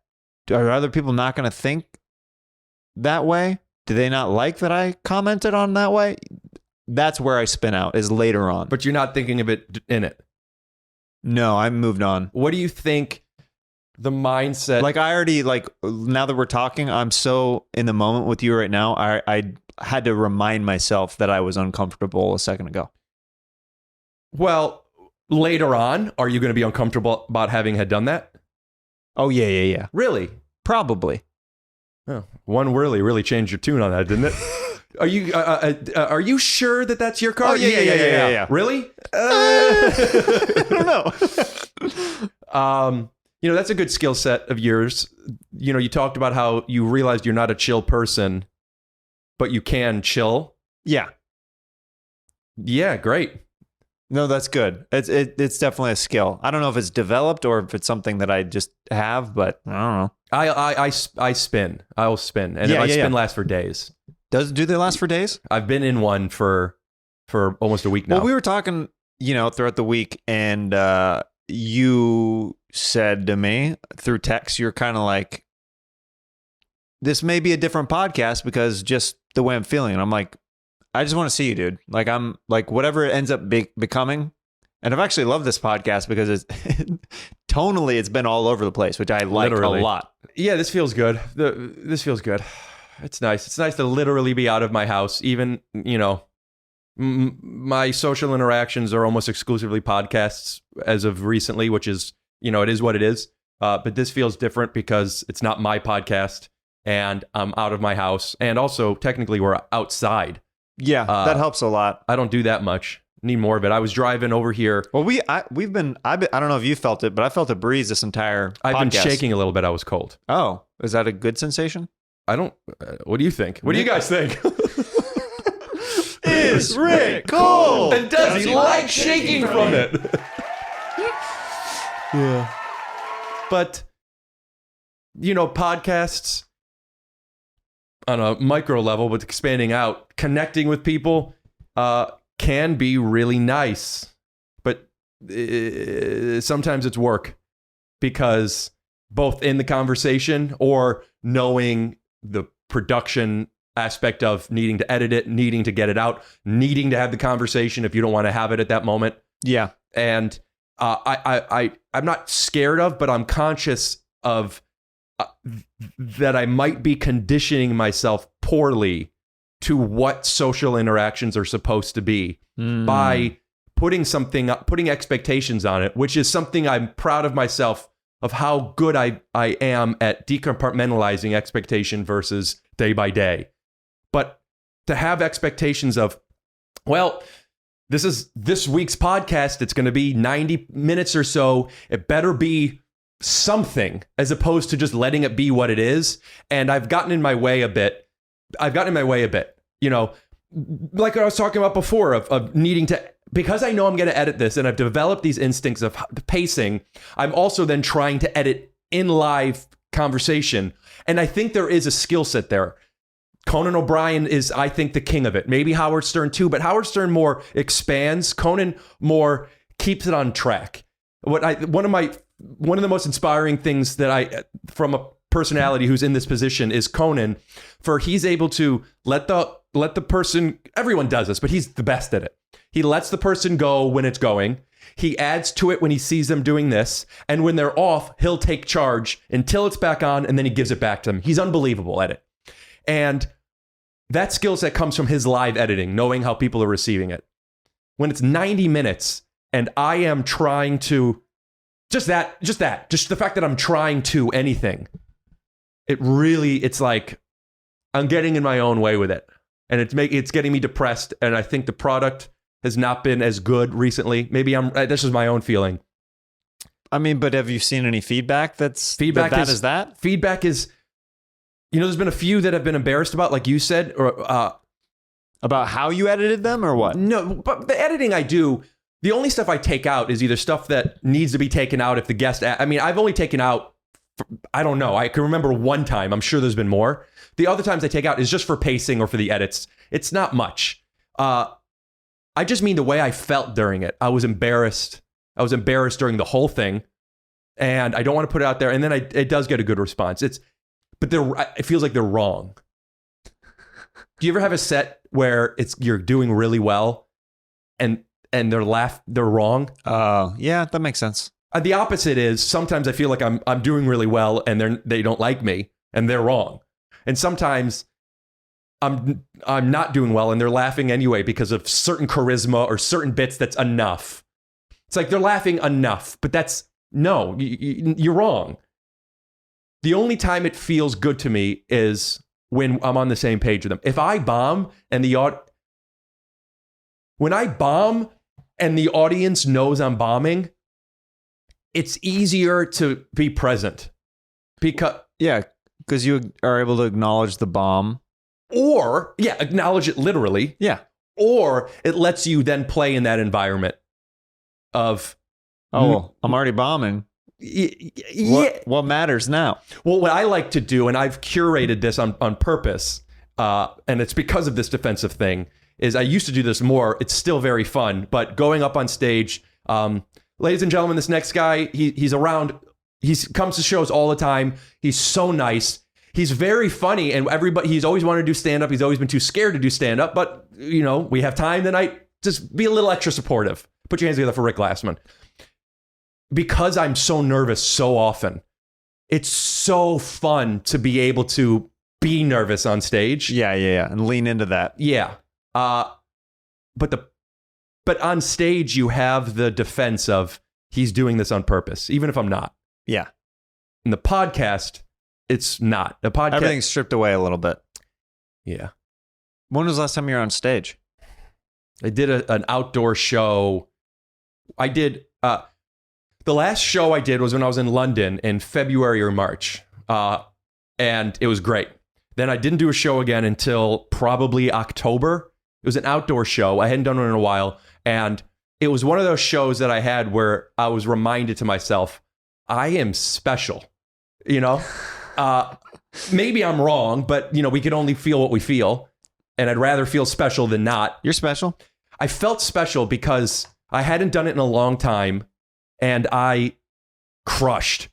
And they knew it and I knew it. So felt good. It was, yeah. And I haven't done it since. And I don't know. I've been so insecure this past month. So insecure. I would say it's easier right now, I think, to be insecure just because of the natural state of everything. But on your side of things specifically, I would think, or would hope for you rather, that you would feel really good about what's going on because you've built something up from scratch. Like myself, how hard it is to keep a podcast going and even gain numbers over the years and stuff like that. And you've found your voice with your podcast that people can tap into and love. So I don't know. You should feel really good about yourself. Edit a mustache on me when you snapped. That is a really, really nice compliment. We were doing compliments before. My chin and my glasses. That is really nice. Mm. I'm back to a little emotional again. I guess that's a validating thing to say because this has been so hard. Well, it's really hard. And also, I know that you made the choice specifically with your podcast on how much energy that you put into it, because there's comedians who dabble with a lot of different stuff. You threw your love and yourself into your podcast, and it really shows. And I think that that's why it's growing, and that's why it's getting a big response and it's popular, because people are identifying with you and they can tell the love that you're putting into it. If I'm being completely honest with my podcast, I love my podcast, but it's not to where I want it to be yet. Where do you want it to be? I want it to be at a place where We're out of time. Thank you. Thank you so much for joining the show. I don't want to stifle momentum too much, but I mean, that's just, that's what happened last time. I mean, I think it would be a good book ending. No. I really, unless you want to, I really want to hear. I was even thinking I have to go pee, but I really don't want to end yet. But I don't want to make this too long. But at least finish this, please. Where do you want it to be? Is the question. I want it to be at a place where. Keep telling me. I'm going to use pee. I'm Okay. gonna go pee. Okay. I wanted to get to a place where, right now, where it's at, to be honest, people will tune in. Like, I have some episodes that do well that I'm like, okay, these did like decent numbers or whatever. It's heavily dependent on who the guest is. That's though. the same for mine, and I could confidently say almost everybody else's relative to their other numbers. Even like, not even numbers wise. I want part of it, and this is part of insecurities of me wanting what's for the guest too. I want the guest to get out of my podcast, getting something out of it as much as what I feel like we're getting out of it through the natural connection and the talk. Everybody who does my podcast, could you tell me what that means differently? Everybody who does my podcast has an amazing time, right? Okay. But what I would like it to get to a place where is like, I did Jeremiah's podcast and people are coming out to see me because of what you know what I mean? You want to have enough exposure to where it feels like the way people feel when they go on Rogan. Like, I want to get on this show. Is that what you're saying? Not necessarily. I want to more so, I guess, that like where it shifts in the way of like when I'm feeling like I'm asking people on and they're doing me a solid, I would like it to be more of a mutual thing, because sometimes I have to go out of my way to ask certain friends or stuff, and then the episode comes out, as you know, sometimes they're like, oh, I wish the numbers or whatever would have done better, more for their sake than even my sake, more so they're like, that was a good decision and I want to do it again. I haven't had one guest on, including you, that I didn't feel like they're doing me a favor. Not once. Because that's usually how I feel anytime I ask somebody to do a podcast. I'm like, this is kind of a big favor that I'm asking. So so your podcast isn't where you want it to be. Where you want the podcast to be is at a place that has that symptom, or people want to come on, they're excited, that you're doing them a favor. For example, well, not even them doing a favor, but for example, like I've had some people who are personal heroes of mine, and I think I could kind of tell, like after it came out and it didn't do certain metrics or whatever, that they're like, no, I don't know. Yeah, well, I understand that insecurity, but you'll never not feel that way then. You're projecting their expectations onto your product. When my feeling is, if there's somebody who's a hero of yours, chances are they're a hero because they've done some cool stuff. If they've done some cool stuff, they've been around enough. The reality is it's just a podcast. Yeah. I mean, even think about the people that are like famous that talk about doing another late night appearance. They're just, it's fucking press. I have to do this. What I want to know is, why do you think your podcast isn't there? Not what would happen if it were. I think that I think it needs a little bit more elevation on a certain level, on a few different things.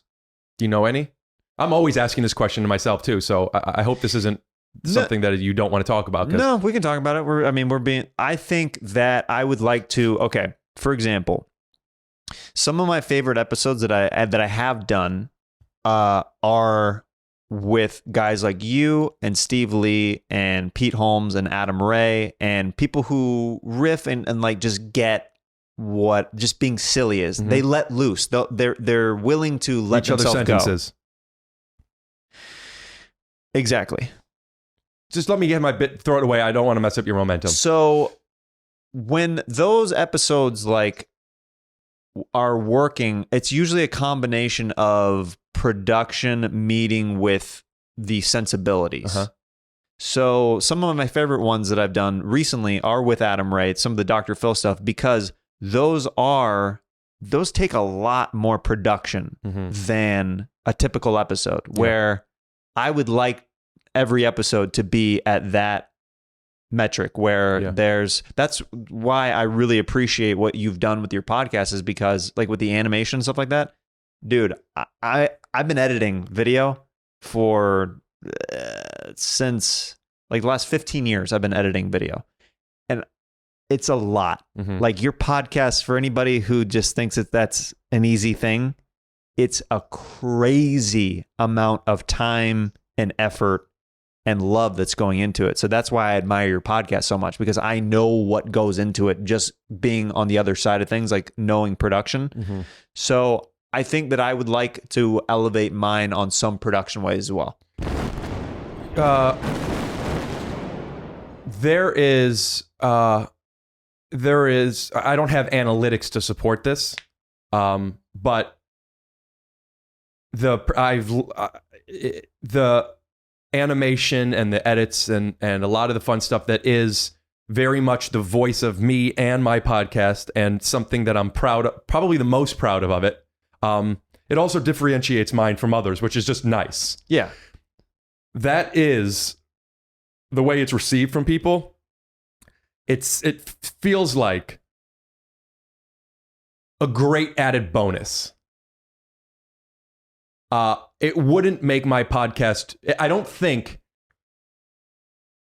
basically the content, maybe this is an obvious statement, the content matters more. And I've even found that some podcasts that I feel are content-wise not as great, I put more of that stuff in. It's almost to compensate. I don't know if I need to or not, but that's just the instinct of pacing isn't great here. We either get rid of this or we make it worth it. And that's what's fun, because we get to write jokes in post. And that's why I think about it in context. Let's find something that I could edit with. Yeah. But the truth is, the ones that are just solid podcasts, I intentionally, whether it's me or a given direction too, let's keep some of this stuff to a minimum. And I have less in it. I still want it to look good. I want it to be colored good. I want it to let good. It's very important getting reaction shots a certain way and the camera switches. But it comes down to content, and that's unfortunately a lot harder, because I could sit at my computer for literally, I've spent over 80 hours on an episode before. Evan helped me on the football one. Evan and I each put in over 40 hours on that one episode. Wow.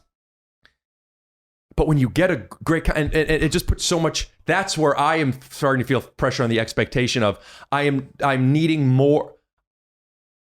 It's how do you get 90 minutes out of somebody when you don't feel it? It's an art. Sometimes you have to go up on stage. Yeah. And I had a podcast recently that might be out if I even post it by the time this comes out. I'm not sure. I'm waiting to send it to my girlfriend for her to tell me. It's one of the ones I'm so embarrassed about. And I had a feeling that other than being a kid, the closest I could equate to it is I've only done headlining sets like 45 to an hour. I've done them less than 20 times, maybe about 20 times. And for the most part, they've been okay. Some have been great. Most have been okay. There was two in particular that were embarrassing. And the feeling of being 5 minutes in and knowing it's not going to... There's nothing I could do. They've already seen my dick and I'm soft. Yep. And I know I have to do another 50 minutes. Yeah. It's part of the job, I guess. But when they're doing me a favor, when they're at my house, and I can't just run away afterwards and not go back to that club, I have to sit and edit this for 30 plus hours. Yeah. And then say to my following, take everything down. And then say, hey, guy, the thing that, I have to put out every Monday, here it is. And then just not wanting them to comment, I don't know. I noticed you checking the thing, and I don't want to make this too long, but I'm really enjoying this conversation with you, even if it wasn't on podcast. I guess I'm feeling insecure. I'm talking too much on the podcast, but not at all. This is really, we're in a very similar position, and we're very similar the intention of our performances are very similar. Well, even when we were coming up at the Comedy Store and different places around town, open mics, like I think you and we share certain sensibilities where we would kind of like, if I knew I was passing by you in a back hallway or something, I was like, I'm going to be ready to riff for the next 5 minutes or whatever. You know what I mean? Like where most of the time I'd be like, all right, I'm going to end this riff. And then we part ways or whatever. But I think that's something that we share, like even the way that we do certain bits even on stage sometimes and stuff like that. The way we interact with, I don't know. I have a hypothesis about that. We, in our own ways, developed especially and still probably use those bits as a defense and as a tool either to avoid uncomfort or to control it in some way, right? Yeah. And you saying, hey, this guy over here makes it easier for you to talk about grabbing that girl's tits because you get to hide a little. Sure.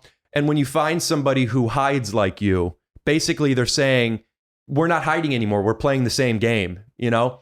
And there's a safety in it. There's a safety in... I feel way safer playing characters than just being... When you said, be Jeremiah, but talking this way, I'm like, that's hard. That's a hard note.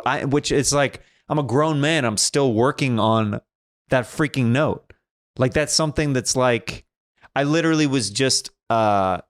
I'm in an acting class right now, and I did a scene, and then the teacher stopped after the scene. She goes, "You were playing at that the whole time.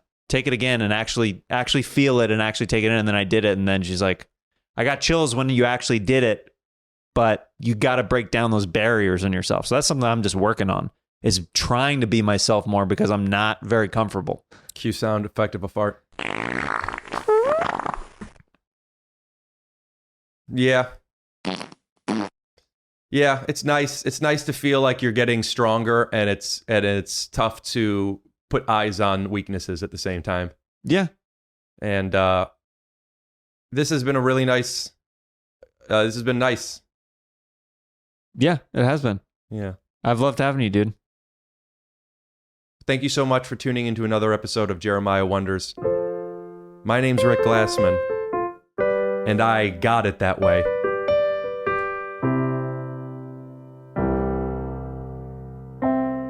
I'm Jeremiah Watkins, and that was my pal Rick Glassman over there. Give us a little outro music, some Backstreet Boys to sing to. It would have been so cool if AJ, he said he's podcasting now and he would call back, but it's not going to be done in time. He's in a podcast too? He's doing one, yeah. Oh, hilarious. Oh man, yeah, go ahead.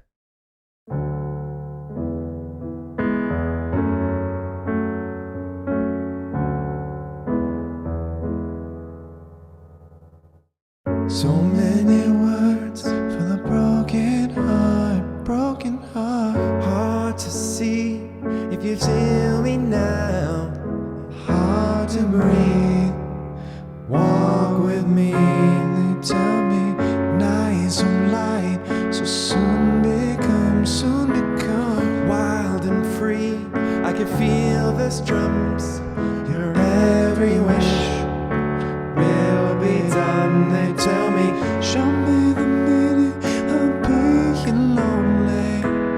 Is this the feeling I need to walk with? Tell me why I can't be there where you are. You are. There's something missing in my. There's nowhere to run. There's nowhere to run. I have no. Try again. There's nowhere to run. I have no place to go. Let's take it up. Yep. There's nowhere to run. I have no place to go. Surrender my heart, body and soul. How can it be your You know what? I feel like I'm right there. Will you play for me and let me sing that part? Lead me up to that again. Right before the da, da, da, da. Okay. Sing that part with me, and then let me take the bridge. Okay. So the only thing that I don't know is this D sharp sus4. Do you know? Okay. So do you know D sharp? Yeah. Okay. Now bring your thumb down a half step. Now keep the other two where they are. Do that. That's D sharp sus4. That's D sharp suspended. Okay. And then 4 would be the 4th, but that's close enough. Okay. So try that. Because it basically goes. There's nowhere to go.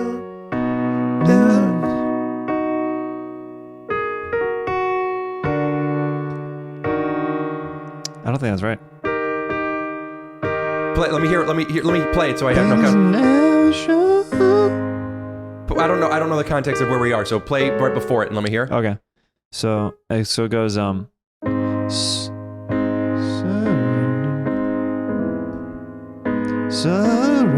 my heart, body and soul. That's right. How can it be the way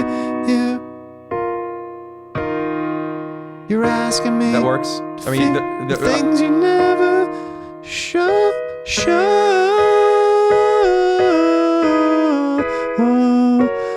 Yep. Okay. So the D sharp suspended, there was one chord in there that was a little contradictory, but it worked for me. So let's just try that. Okay, so you want it right before the one before the how can it be asking me to feel? No, right before that. Okay. Whatever that part was. Okay.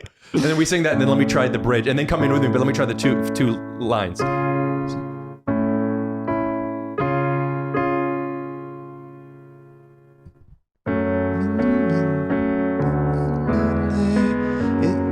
Is this the feeling I need to walk with? Tell me why I can't be there where you are. There's something missing in my. There's nowhere to run. I have no place to go. Surrender my heart, body and soul. All right, one more time. I'm almost there. It's not there, but it's like the best I've been. Yeah, it's real close. It's real close. Yeah. Okay. And then. Okay. There's something. Oh, okay. Yeah, there's something missing. It's fine.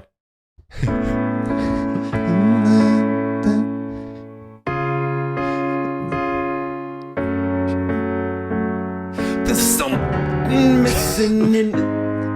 Frick. There's Something. You doing a sex scene. Oh, frick. There's something missing in my. There's something missing in my. There's nowhere to run. I have no place to go. Surrender my heart, body and soul. That wasn't it. Give me one more try. Okay. Wait, well, could I bring it? Do I bring it lower? This. I'm gonna try it high. Go one more time. Something missing. All right, take all this out, Something missing. and also slow down like this. Okay.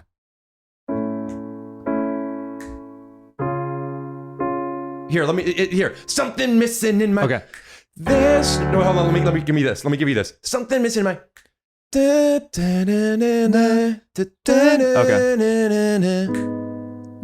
There's something missing in my heart. Okay. Missing in my. There's no place to run. I have no place to go. Surrender my heart, my body and soul. I'm gonna be here to me to feel the things that never show. Was it close enough? I think I want to get voice lessons. Okay, so we'll start from here. I think I exhausted myself. I won't try. There's something missing in my. Listen. There's no place to run. I have no place to go. Surrender my heart, my body, my soul. I'm gonna be here asking me to feel the things you never show.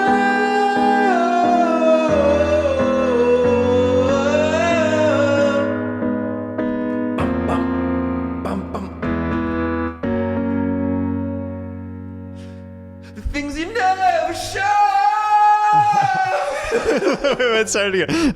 I'm almost blacked out there. Things you never show. Things you never show. Okay, all right. I know how it feels for you to do a sex scene.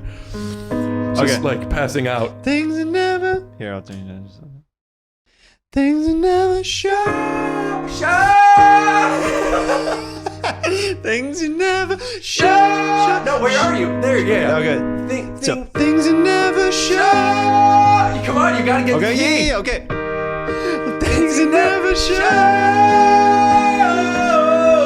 Wait, hold on, I want to. It's the story of this. Oh, they won't hear the keyboard. All right, go ahead. They can. It's coming out of here. Is it? Yeah, it's coming out here.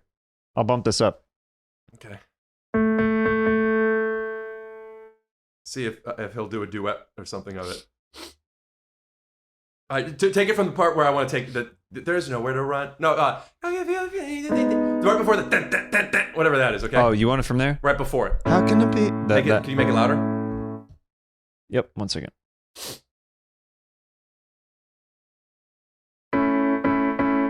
That's pretty loud, right? Yep. Okay. Ready when you are.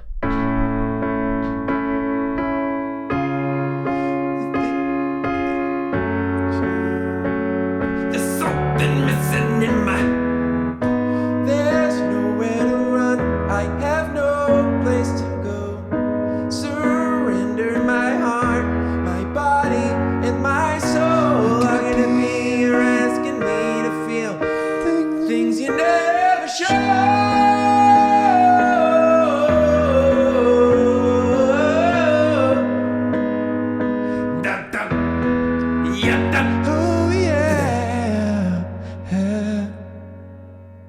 Check out rickglassman.com. Use promo code BOOBS for 10% off. I think that was a pretty solid podcast. I felt like we had a workout. Yeah, my heart's racing. But that's the cold open. By you the notice way. though. You notice that I'm a true performer at heart. When you said that you were gonna film it for Instagram, that was the take that we got. It was the best one. That was the best one by far. And maybe the only one. Check out Jeremiah's Patreon for all the behind the scenes. I don't have a Patreon. It's a lot of work. Everything's a lot of work. You're not selling me on it very well. You know, I make an extra $34,000 a month. I don't. No, I don't. I was gonna say that's a lot. It's too much. That's way too much. I would only be doing that. I mean, I would only be doing that. I would be your assistant. Yeah. Listen, I would hire you. Would you? Yes. 34 grand a month. I mean, there's enough to shave off. There's some table scraps, right? You gotta put money back into the business to grow it. Yeah.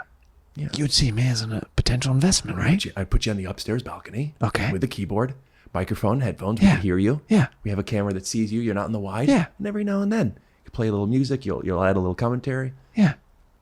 I give you $3,500 a month, but that's for 6 hours of work. Do we break this into 2 podcasts, or should I just put out as one?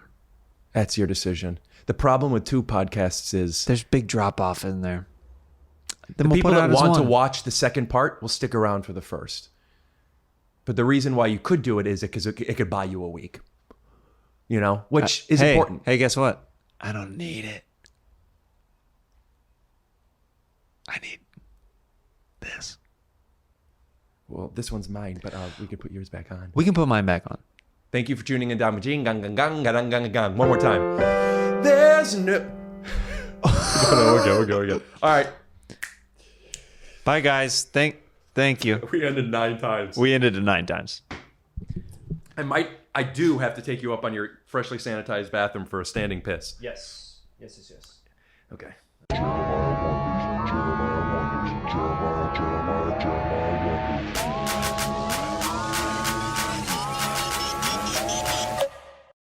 Hey, are you guys still here? If so, maybe this weekend, check out my new special on Amazon Prime. But for now, check out this new sketch I did with Brian Moses. I think you're going to love it.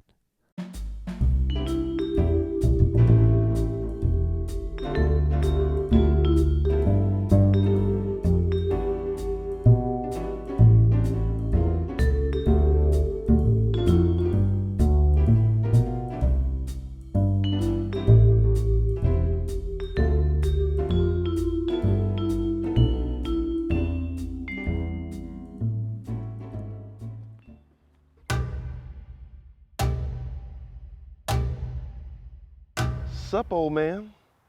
How's the snail mail going? It's going okay. How's the please sign here mail going, bitch? Oh, he got jokes. Well, let me give you a first class fuck you. Oh, sorry, I'm gonna have to return that to the sender. But I do have an overnight delivery out to your mom to suck my cock. Damn, Walter.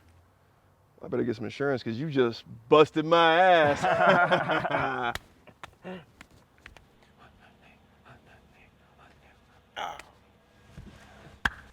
So how you living, bro? Pretty good. My wife Marguerite still hasn't come home. She faked her own death, you know, to escape our relationship. How are you doing, my brother? I'm all right. I'm having some problems at home with my lady. Well, hopefully things clear up and she doesn't become your Fed ex.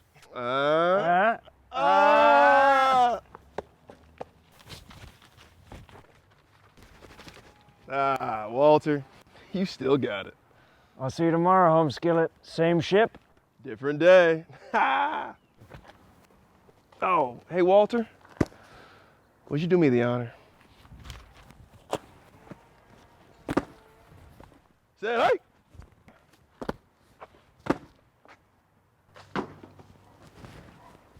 Leg game strong today. Man, fuck this job. You're right.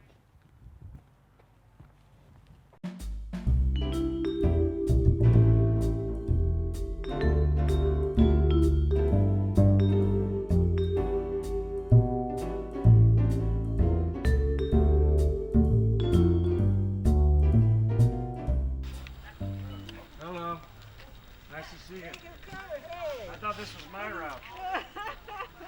You can have it. I can have it? You can have it. All right. Have a good day, you guys. You as well. Thank you.